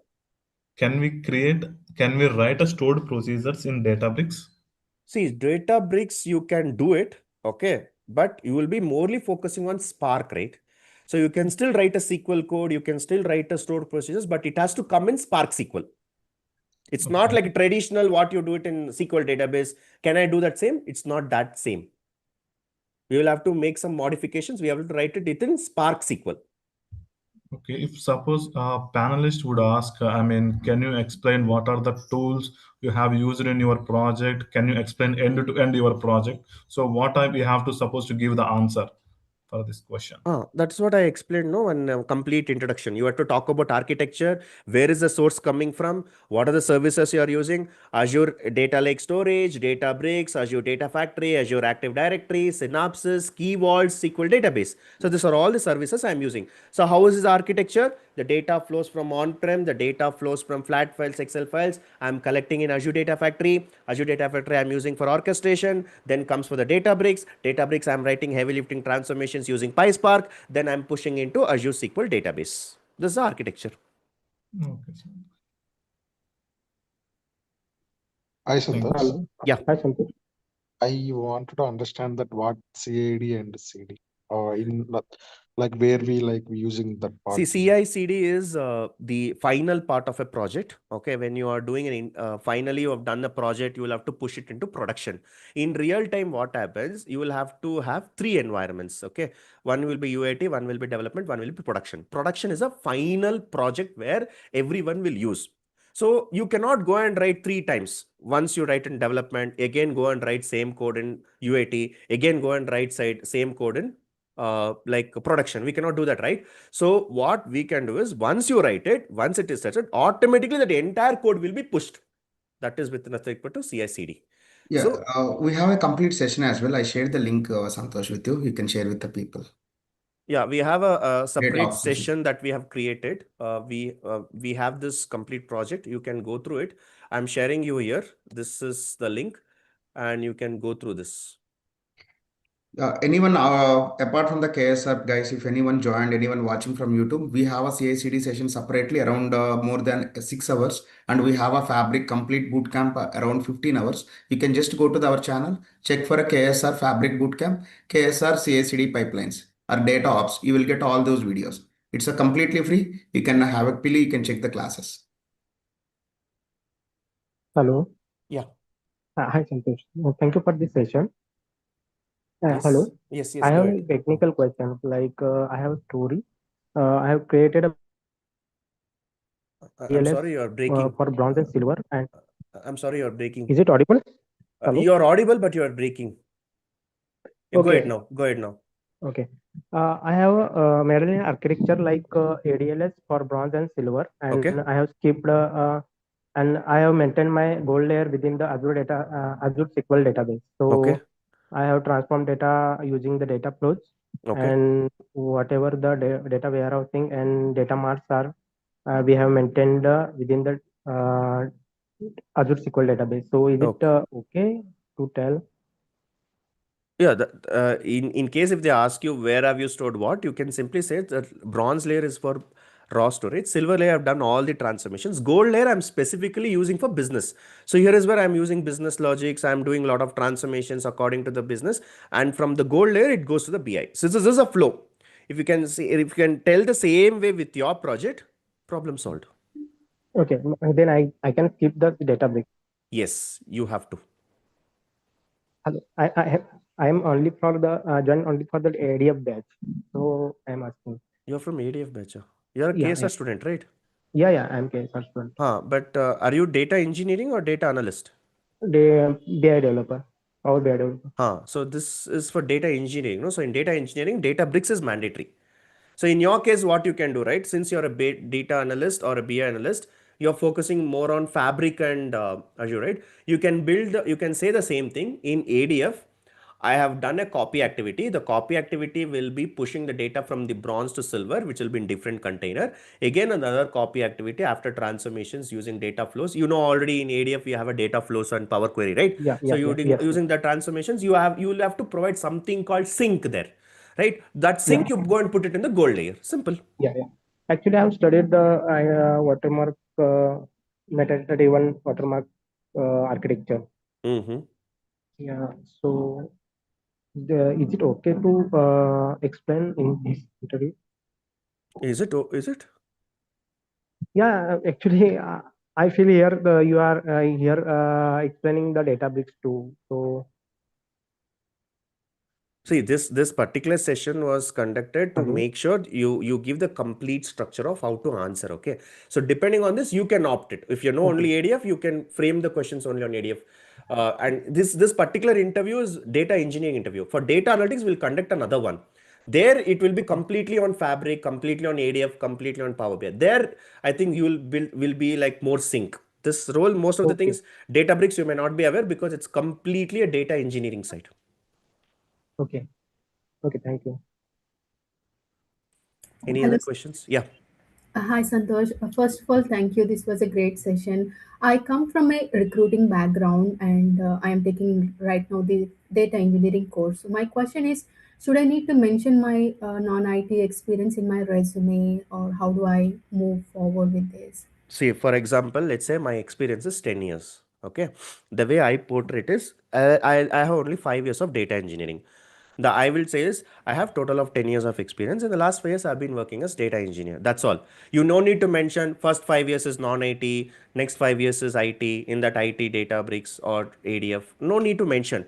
While they question you back, some panels will definitely question what you did for first 5 years. Then you open up. Then you say that, yeah, I worked on non-IT things. I was an HR. I was in the recruiter team. I was in the talent acquisition team. You can tell that. Only if they ask, you tell. You going and voluntarily telling you is like a negative impression. But when they ask, you tell them what it is. Got it. And do I have to mention in my resume, or just to mention the job, the job client name and all? Your resume should be data engineer. Okay. Naukri, data engineer. LinkedIn, data engineer.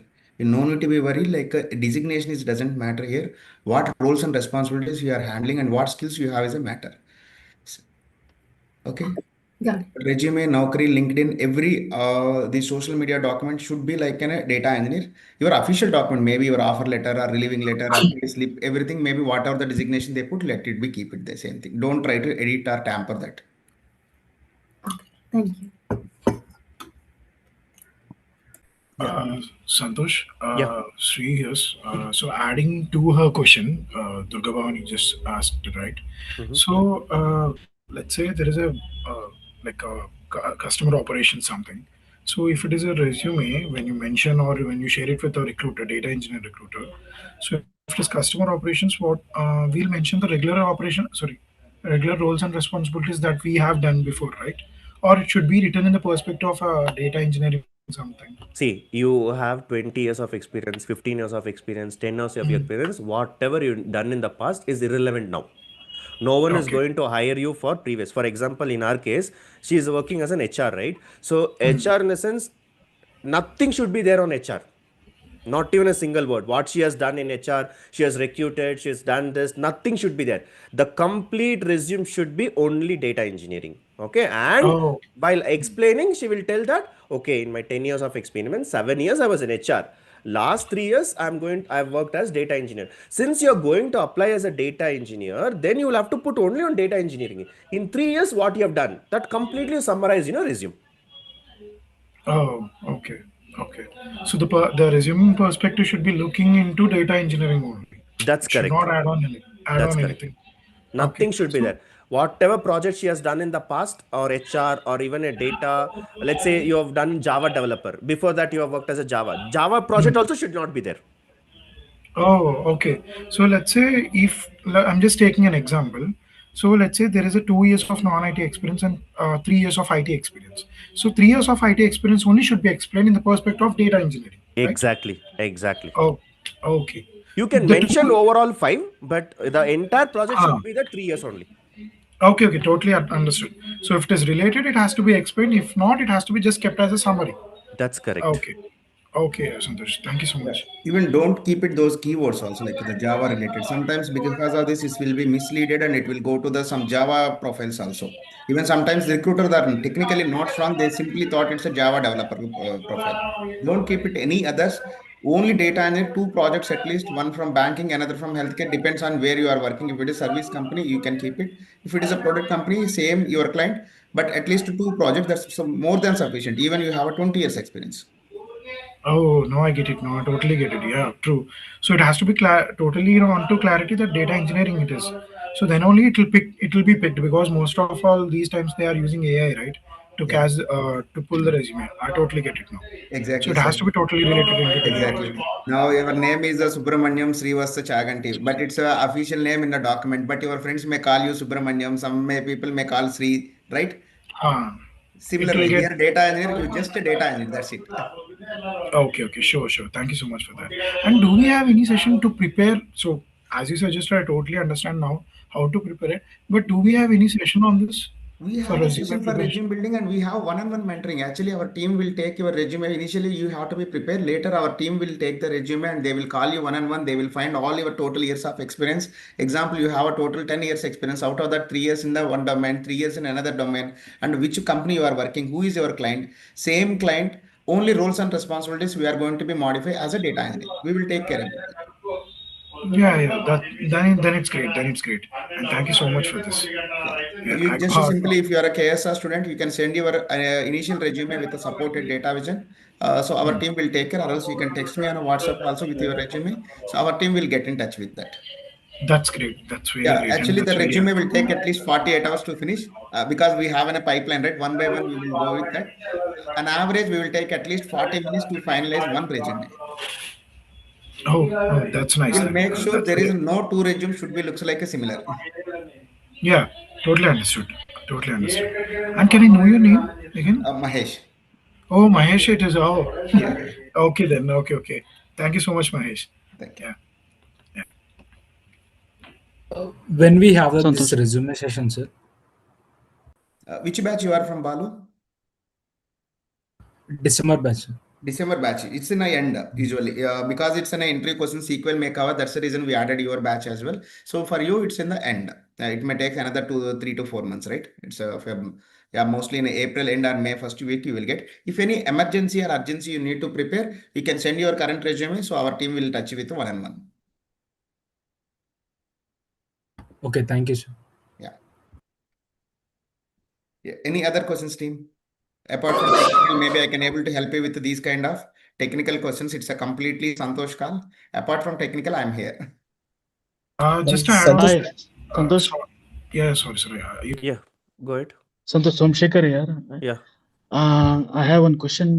Like in an interview, they're asking like how you're ingesting data to raw or bronze initially, like which tool you're using, how you're ingesting. Those things can you cover a little bit, please? Where is the data coming from? Huh? Yeah, where is the data coming from? How you're ingesting into raw layer or bronze layer from the source system? Source is what? SQL Server. From SQL Server to ADF, how are we doing? Copy That's from, activity. yeah, copy activity. But When it is coming from API, we have a HTTP link. When it is coming with different, for everything in ADF, we have your source, right?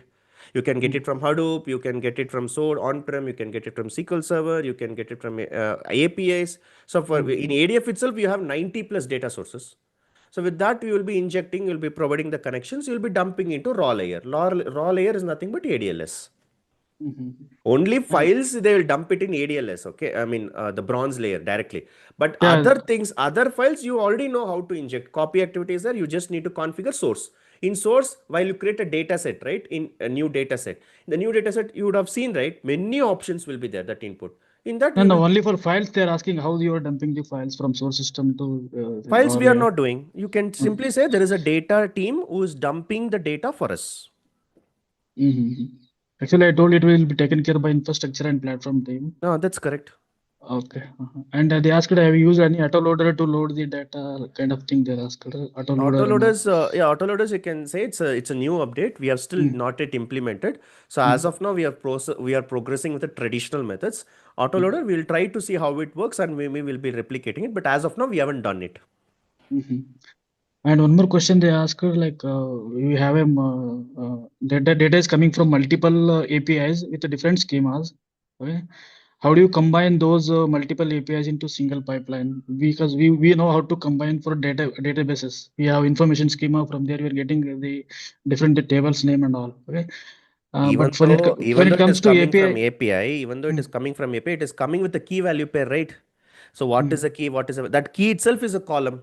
So you will have to convert this JSON into table format. Okay, then let's say we are getting data from 4 APIs. 4 APIs, 4 different structures, 4 different key value pair will be there. You first get it to ADLS first. Once you get it into ADLS, now you know what the ADF can do. ADF can convert the JSON into table format. So you see what is common. Then you can join and you can club all the 4 API data into one table. You don't think as a file, you think as a table. Because after key value pair which is coming in API, you can easily convert into table format. Okay. For that, which activity you are using to combine files? Flatten. We covered this, right? You're from morning batch, no? Yeah, I'm from 8 o'clock. Flatten is there, right? Flatten, we have done it in Dennis. So there is a component called flatten. And if you want to do it in Databricks, you have explode. Explode function in Databricks. In ADF, there is a flatten. And while reading, if you read a JSON, and then the JSON will automatically get converted into table only. There is a JSON activity. Okay. And another question, Santosh, since we are following Medallion architecture, right? We'll get the data, raw data, and we'll push it into bronze, from bronze to silver, silver to gold, right? Where exactly this delta will come into picture, from silver layer or? Delta will be on top of gold. That will be part of your Databricks only. Delta is always on gold, not from silver or from bronze? Silver also you can do it, but usually which one you will change? Which one you will not change keep on changing silver, right? Which one you will keep on changing? You'll be keep on changing gold. So gold only will change. Business analyst come and ask changes. Data scientists will come and ask changes. So that is where we will have to provide asset properties. So to provide the asset properties only, we are converting as a delta. That means we'll have a 2 set of data, right? One is from gold to directly to SQL database, Azure SQL database. Yes. And we'll create one more copy for delta. Exactly. That is exactly what we did in Optum. One is going into Azure SQL database. One is going in Databricks Delta table. And in that case, the BI team will use which one, Santosh? Azure SQL they database? Will, if they need any changes, they will go and use Azure SQL database. If they don't want, see, I'll give you a food, okay? Whether you to consume it or not, it's your wish, right? Similarly, we will give the data. We'll give the data in Azure SQL database and we'll give in Delta. After that, what they will do, we don't need. Whether they eat, they don't eat, whether they skip it, we don't need. But both will be usable from them. Data scientists, data analysts will use both. Okay. In every project, you will create Delta, or it's optional, like based on requirement? In most of the projects, we create Delta. That is the one feature which is very, very important because of time travel. Sir, I have a follow-up on that. Yeah. So, sir, in the ADF also, we have that delta feature in the data flow, sir. So, is the both in the Databricks delta feature and the ADF both will work same? Sorry, in the ADF we have delta? Yes, sir. In the data flow, if we use backend is Spark only, no? Both are same. Okay. Whatever you do it in ADF, backend there is always a Spark, right? No, sir. In the using data flow, at the end, in the data flow sync settings, we have to select that delta. That's what I'm saying. That's only file, delta file. On the delta file, even if you're doing a Databricks or if you're doing ADF, you will not go and run anything on delta file. On top of delta file, you will have to create delta table. So delta table only you will have to go and write the logic, SQL logic, right? So it's delta file is different, delta table is different. Delta table you can go and query it. Delta file means in the backend it will go as a CRN file, JSON file. So a lot of file formats will come, no? Okay, so both will work same. Yes. Okay, thank you, sir.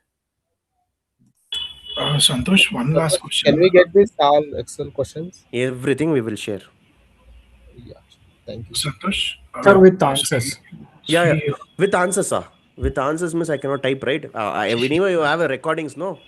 You listen Yes, this in sir. every interview. You go listen this. You will be able to pronounce the same way of explanation. But handwritten notes for this I cannot give. For speaking itself, I've taken 2 hours. If I start typing this, it will take 2 days. Yeah, okay, sir. Santosh? Yeah. Just one question, not related to this interviews. So I started the course and I've been in the middle. So I just wanted to have one more question. So we have the data engineering perspective through the Fabric also, right? Yes. So as ADF and Databricks, we have Yes. Fabric also that is included in this course also, right? Yes, it is included. Okay, great. You're from which Well, batch? so actually, I took the crash course. Actually, I had another requirement, so I took the crash course actually. No, from KSR you have taken? From KSR. Okay. So then you will have to complete that course and then you can revise this. You will be able to answer. Fabric is also covered. Okay. Yeah, as I was curious about that. Yeah, then it's cool. Yeah. Thank you, Santosh. Yeah. Thank you so much.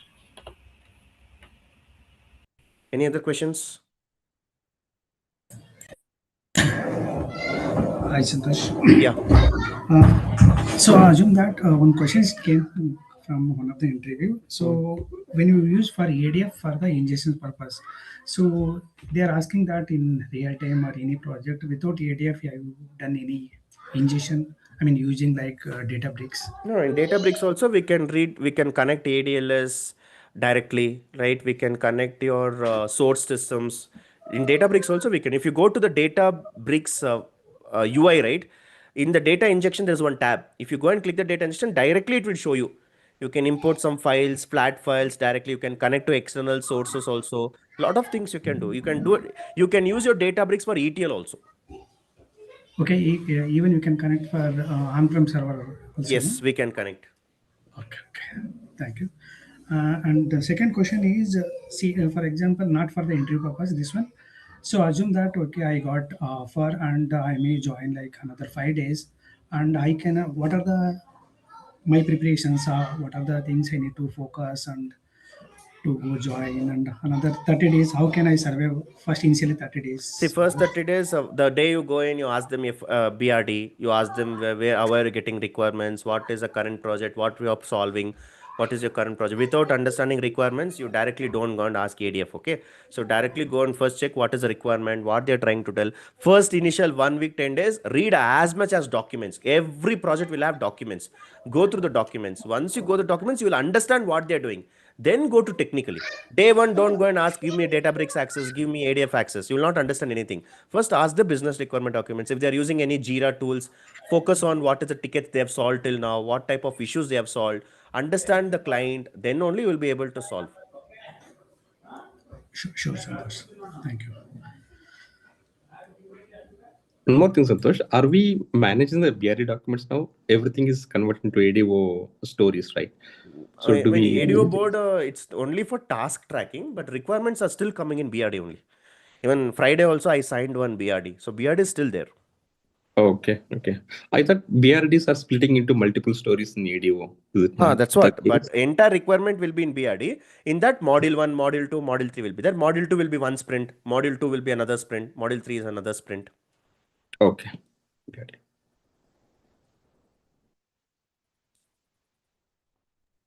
Any question? What is Sir, the BRD? Yeah. Santosh, this is Nagarjuna. What is the BRD means? Business requirement document.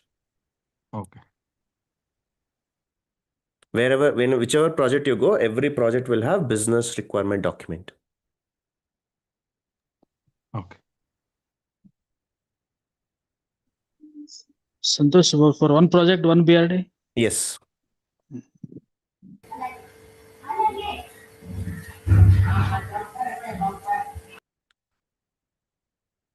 Please ask your questions. Sir, I have a basic question. Yes. We have to use the Medallion architecture, right? We have to move the data from stages, one stage to another stage. So at that time, while the incremental load, how we can tell in the interview, sir, in the each stage, we have to follow the incremental load, or how would it would be? Incremental load will be for table wise. Like if you have one table, for table wise, you will have to create incremental. When it was last loaded, what is the data that has been there presently, that type of things you will have to do. So it it should involve in every stage. Correct. Am I correct, sir? Yes. Okay. So first, for suppose, sir, if we receive the data in the folders format from bronze to silver, after that silver to gold. So can I tell like this? We can, I mean, we first I have checked the last modified data from bronze to silver. Then Yes. from For files, you can go with last modified. For the other things, for table wise, you can go with the watermark approach. okay, that would be in the silver to gold stage. That's correct. Yes. Okay, thank you, sir.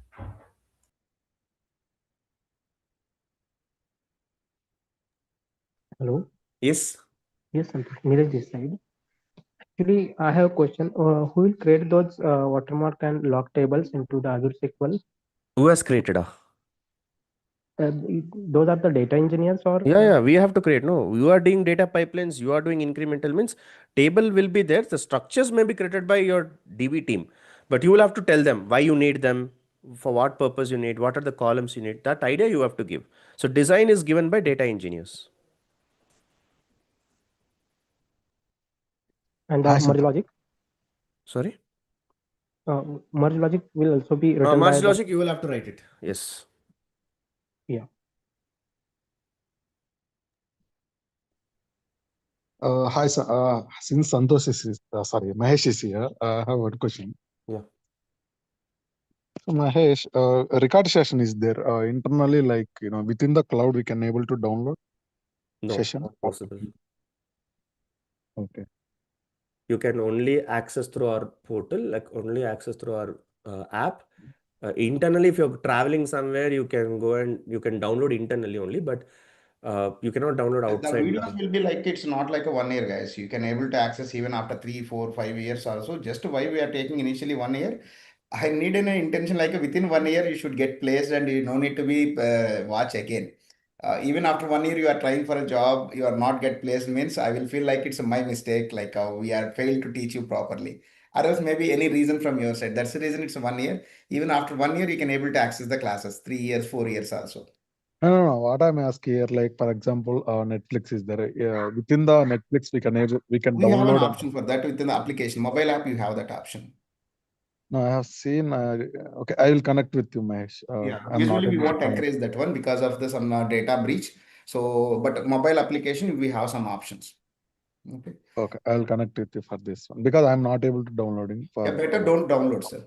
Please request it, sir. Oh, okay. There is no option. Yeah. Any other questions? So we're going to conduct frequent sessions like this, which will happen in the upcoming months. Like next, you will see a data analytics, followed by we'll have a power platform. So keep a tab on the groups wherever you belong to. So this topic, what we have covered today, you may not be familiar with all the questions, but once you complete the data engineering course, watch this session before going for every interview. This will definitely help you in clearing. Santosh, the Kafka workshop, is it this month? We'll plan it, okay? We'll plan it shortly. Just If waiting possible, for the... we will plan this month only, guys. Mostly 21. I will confirm your exact date. Okay, thank you. Yeah, along with this, maybe we have a clear my interview tool as well. You can do multiple practice. Depends on the JD, it will shoot the very good questions. If anyone want to try, I can guide you guys. Ranjan, you want to try? There is a tool. Yeah, sure. Yeah, so let me share my screen. So this is the tool. You are able to see the screen, right?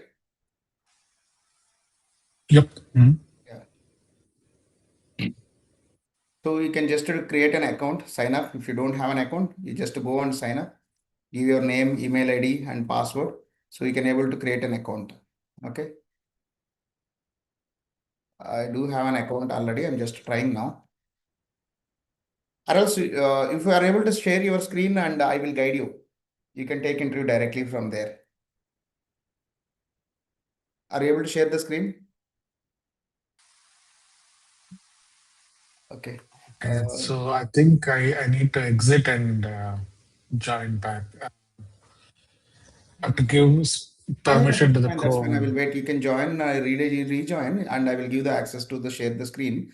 So you can share your screen and you can upload, and we will take any one random JD and we'll give a mock interview. Mahesh, I just have a doubt. Sorry to interrupt. So while you're logging in, I saw something like free trial. So isn't this free or like we need So to 3 pay? interviews, it's a completely free. After 3 interviews, it's a cost. Each interview, it's around 50 interviews, it's costing 2,000. For only KSR students, we have some discount. For that discount coupon, you can write an email to support. They will validate which batch you are and they will give the coupon code to you. And I mean, I'm not from a batch. I'm from into crash course, right? So still, I'll get that, right? Yes, yes. If you are on any student, any batch, any course, anything you purchase in KSR, you will Okay. consider as a KSR student. And how much the coupon offers is like 50% or something? More than that. I can't reveal. Okay. If it is good kind of discount, it is enough. Very Yeah, huge sure. discount for KSR students. It's almost 90%. Okay, then it's cool. Each Yeah, entry will thanks. cost hardly 10 rupees for you. Okay. Even 10, not 10 rupees, I guess 5 rupees, I guess. Okay, that's great then. Yeah. Yeah. Anyone able to share the screen, guys, then? With your resume PDF. Keep it in your laptop, your resume PDF. So share the screen and I will guide you one by one and you can take a one interview, at least 5 interview questions. We'll get to know how the system will work. Can I do that? Yes, I mean, yes, you already I'm on the can. system. You can do, sir. Yeah, so it would be quick because people. Yes, you can do that. You are comfortable, right, for video playing also? Because its camera will open. Yeah. Yeah, sure. Yeah. It is okay for Okay, me. go to the clearmyinterview.a. So is my screen visible? Yeah, earlier it's visible. Yeah, it's visible. Just go to Google. Okay. Clearmyinterview.a. We are not started SEO and all. It may not easy to catch the website. Interview.a. Oh, okay. Interview.ai. Yeah.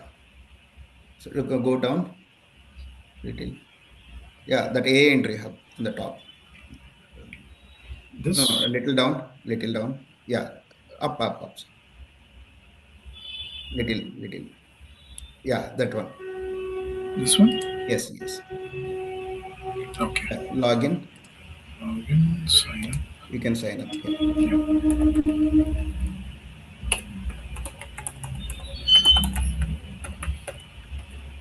You will go to OTP to WhatsApp and my email. Okay.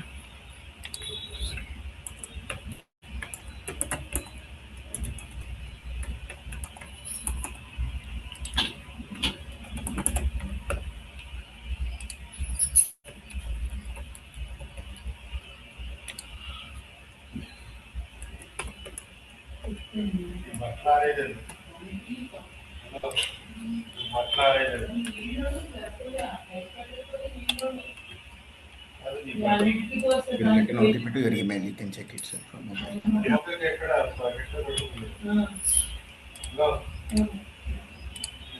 Yes, you can also do now. If anyone available, I will give the coupon code today only. Okay.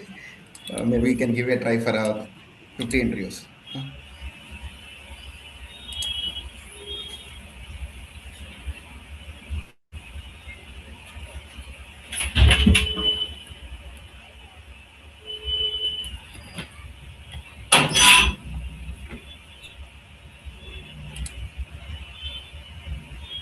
Yeah. So I need to upload my resume, right? Yes. Exactly. Resume. Data engineer, right? Or data analyst?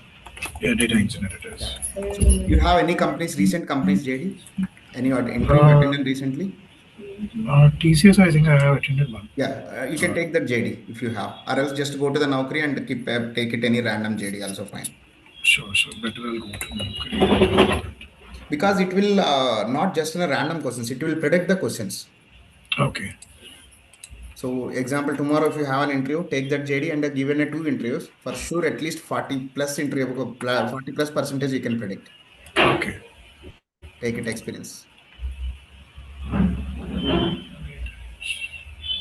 Fine. Yeah, I think we have. I can take the JD. Yeah. Yeah. You can copy all this JD.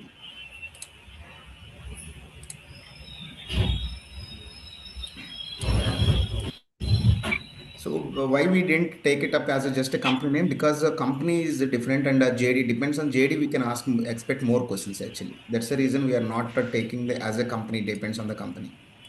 TCS may have a different clients. Each client have a different description, right? Yeah. You can submit. So now first it will analyze the resume. How much percentage of your resume is matching with the JD? What are the skills are mismatching? What are the skills are matching? It will identify. Okay. Acha, in that way, you can also modify Yes, your. yes, exactly. You can see your resume didn't mention AWS and GCP, it seems.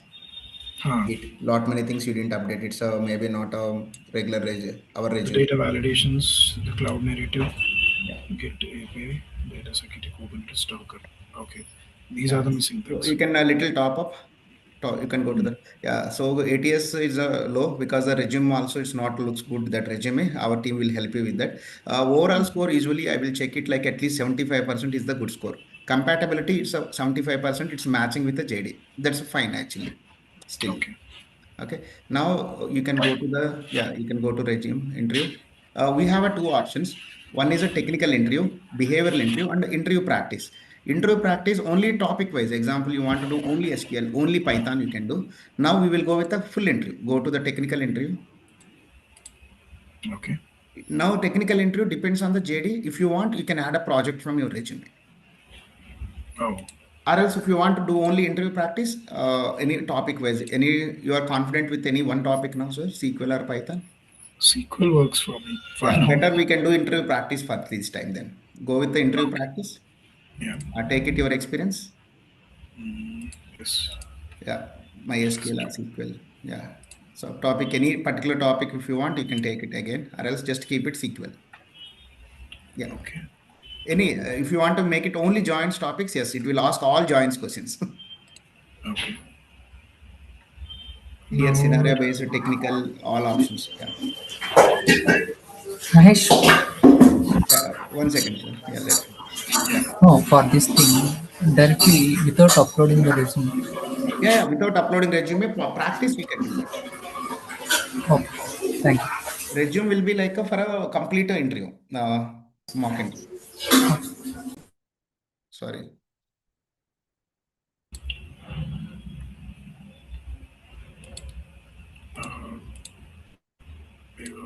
Yeah. Am I audible? Yes, Mahesh? yes, sir. Yeah. So let me get back here. Is this necessary or should I still can continue without turning on the camera?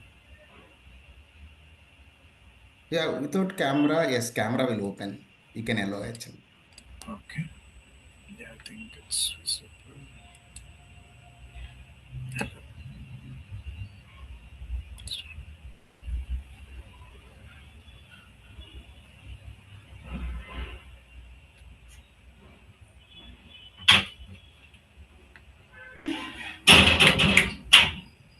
Yeah.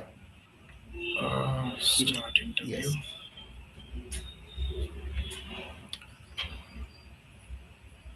You can start record answer. Actually, it will come voice also. Maybe in my system, I'm not able to hear that. You are able to hear, right, sir? Yes, yes, I can. Okay, great. So I just need to click on record answer, right? Yes, yes.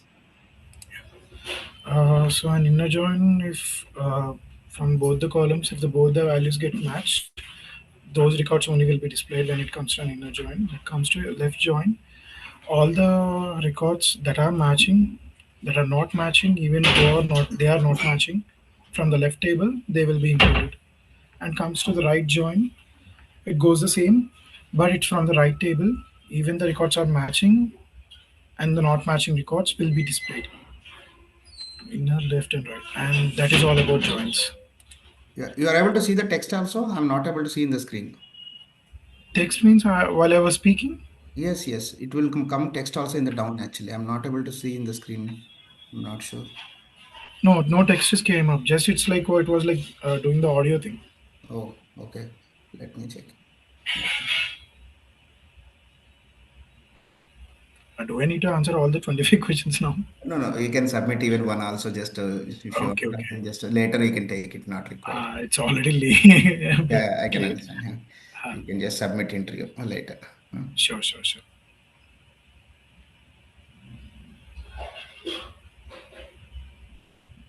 And it's taking a bit of I'm not sure. Like usually it will come. Let me share my screen and I will show them. Yeah. It's can. Okay, you can submit interview then directly on the top. Oh, okay. You can download your video and you can view report. Click on view report. Okay. Yeah, click on that answer actually. That evaluation. Is... Yeah, click on that. You can see. Okay. Yeah, evaluation feedback. And the evaluation, you can check it. It's very interesting. The candidate, that's what I'm worried about, struggles with clear consensus. They correctly identify the inner joining returns matching goes and that left range from the respective tables. However, their phrasing is imprecise from both the columns. Gold joints. Okay. Yeah, I Honestly, need to Santos add. also can't help you with this feedback. We don't Yeah, have I mean, this time. so yeah, it's like saying me to add a better technical words and explanation, more better explanation. Exactly. And It's giving go more recommendation as precise. well. Exactly. Each question it will give the similar way. The positives and negatives, both it will give them the feedback. This is good then. Yeah. Yeah, This Santosh helps may a take lot. in a mock interview, he can give a overall feedback, not every question, right? Yeah, totally understood. Like it's going precise and into more deep diving it is for each and Exactly. every question also. Exactly. Got your point. Yeah, this seems If you want to upgrade your plan, I will give the coupon code. You can write it down. Go to the upgrade plan on the top. Yeah, that 1,999 is there, right? You can take it KSR student 199. You will get a 200 rupees. Okay. KSR sir. student 199. It's for today. We just activated. Yeah. Yeah, it is applied. You can later. That's fine. Yeah. Because if I again click on pay again, it will get expired. I'll just. Yeah, it's up to you. You can stop share screen and you can, if you want. Yeah, I'll do the payment. Financial terms will be there, right? Yeah, sure, Mahesh, sure. Yeah. Just let me stop my screen share. I think. Mahesh, you can take coding entry also. Coding we are planning, like it may takes time. Very few soon we are adding like a coding compiler. Very soon. Mahesh, did my screen share got stopped or it's Yeah, still it sharing? stopped soon. It's not there now. Okay, cool. And thank you so much, Mahesh, for all the help. Yeah. Any other questions, team? Anyone? Guys, trust me, like we taken almost 100 samples from our old students, like from last 2 years. On average, 42% we are able to predict the questions from the next interview. If you have a JD. Because it won't ask random questions. It depends on the JD, it will change the questions. Imagine if you tried 10 times, there is no more than the 10 interview questions. 100 questions, you will get it. Scenario based also. You can do multiple practice. For sure, you can clear 4 interviews, 5 interviews also. Similar way, our old students, our previous batch students also cracked like 5, 6 interviews. For sure, they failed almost 10 interviews before getting their first offer. Good thing is data and have those many opportunities. You no need to be worried about opportunities. If anyone said I'm not getting call, it's my responsibility to help you to get a call. It's a something glitch from our side only. Not getting call means maybe resume is not correct, or else Naukri is maybe any issues, or LinkedIn have some issues. Only that reason you won't get a call. But data and have a n number of calls. Let me know if you have any questions.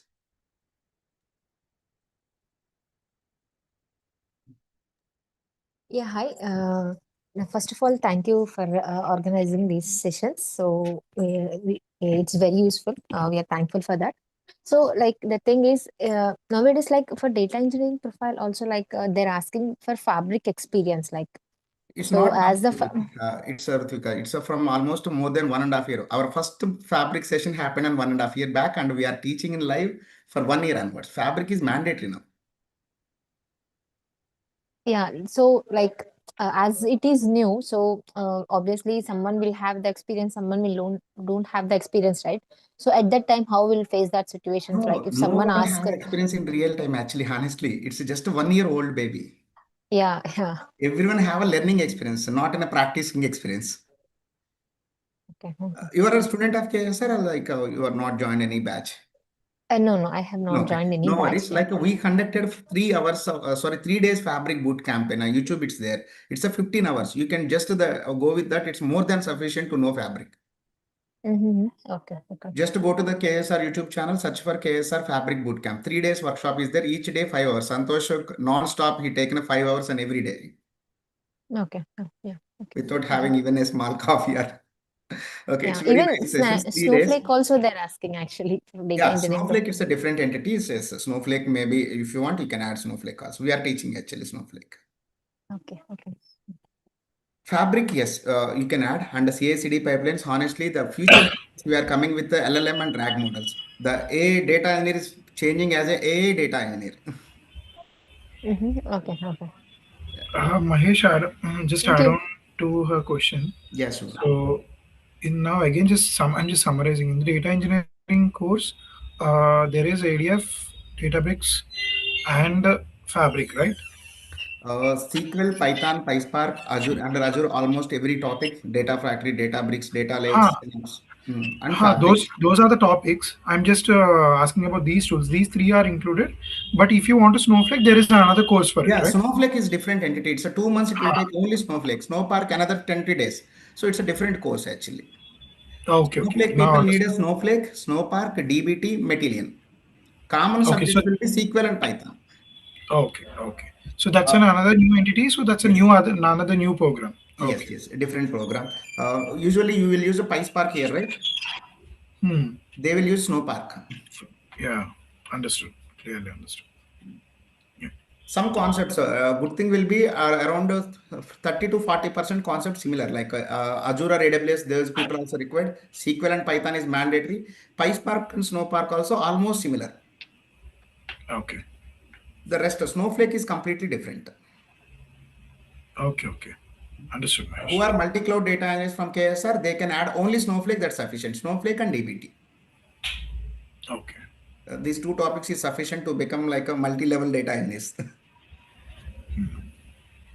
Understood. Hey, sir, Yeah. that AI interview prep we will get free for December batch, or else we need to Yes, buy that one. free means it's around 200 rupees, sir, for KSR students. Any student of KSR, you can get it at 199 rupees. Okay. Okay, So I'm texting that could you you please will. share that link? Yeah, interview link, you Check. can try first 3 entries. After that, you can write an email to support if you want to buy. So we will give it the coupon code. Yeah. Could you please share that link? Sir? Yeah, I'm sharing. Santosh, could you please text with them? I don't have access. I will post in our group also, Balu. No worries. December, right? You are in? Yes, sir. Yeah, let me share with the group. Yeah, I sent in the group.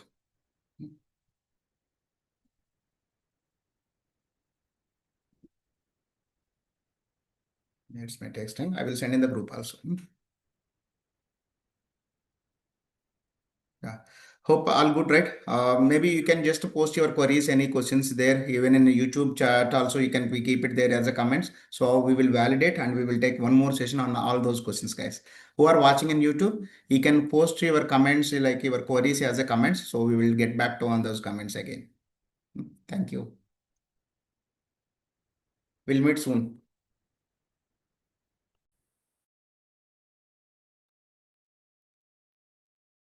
Santosh, you can Mahesh, sir, close the session. Yeah.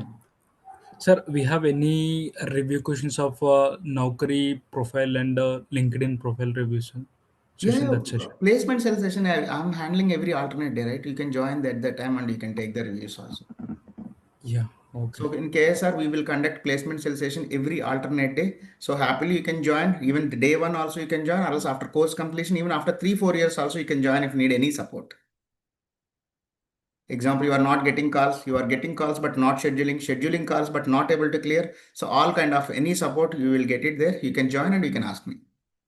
Mostly I only will handle. When I am not available, our team will take care about that. Okay, sir. Thank you. Mahesh, sorry for again. No, this page got expired just now. no worries. That coupon will activate again. Maybe you can pay, or else after this session. Can you tell the coupon again? Yeah, is KSR student Student 199. Student 199. Okay. Yeah, it got applied. Thanks, man. Yeah. Thanks a lot.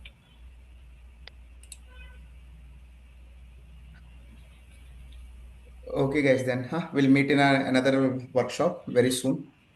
Mostly that Apache Kafka workshop, we will come back.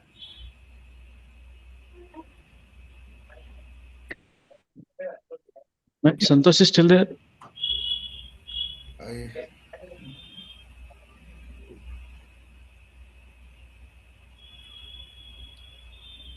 Maybe we can wrap up session, guys. Any questions you have with the Santosh to share?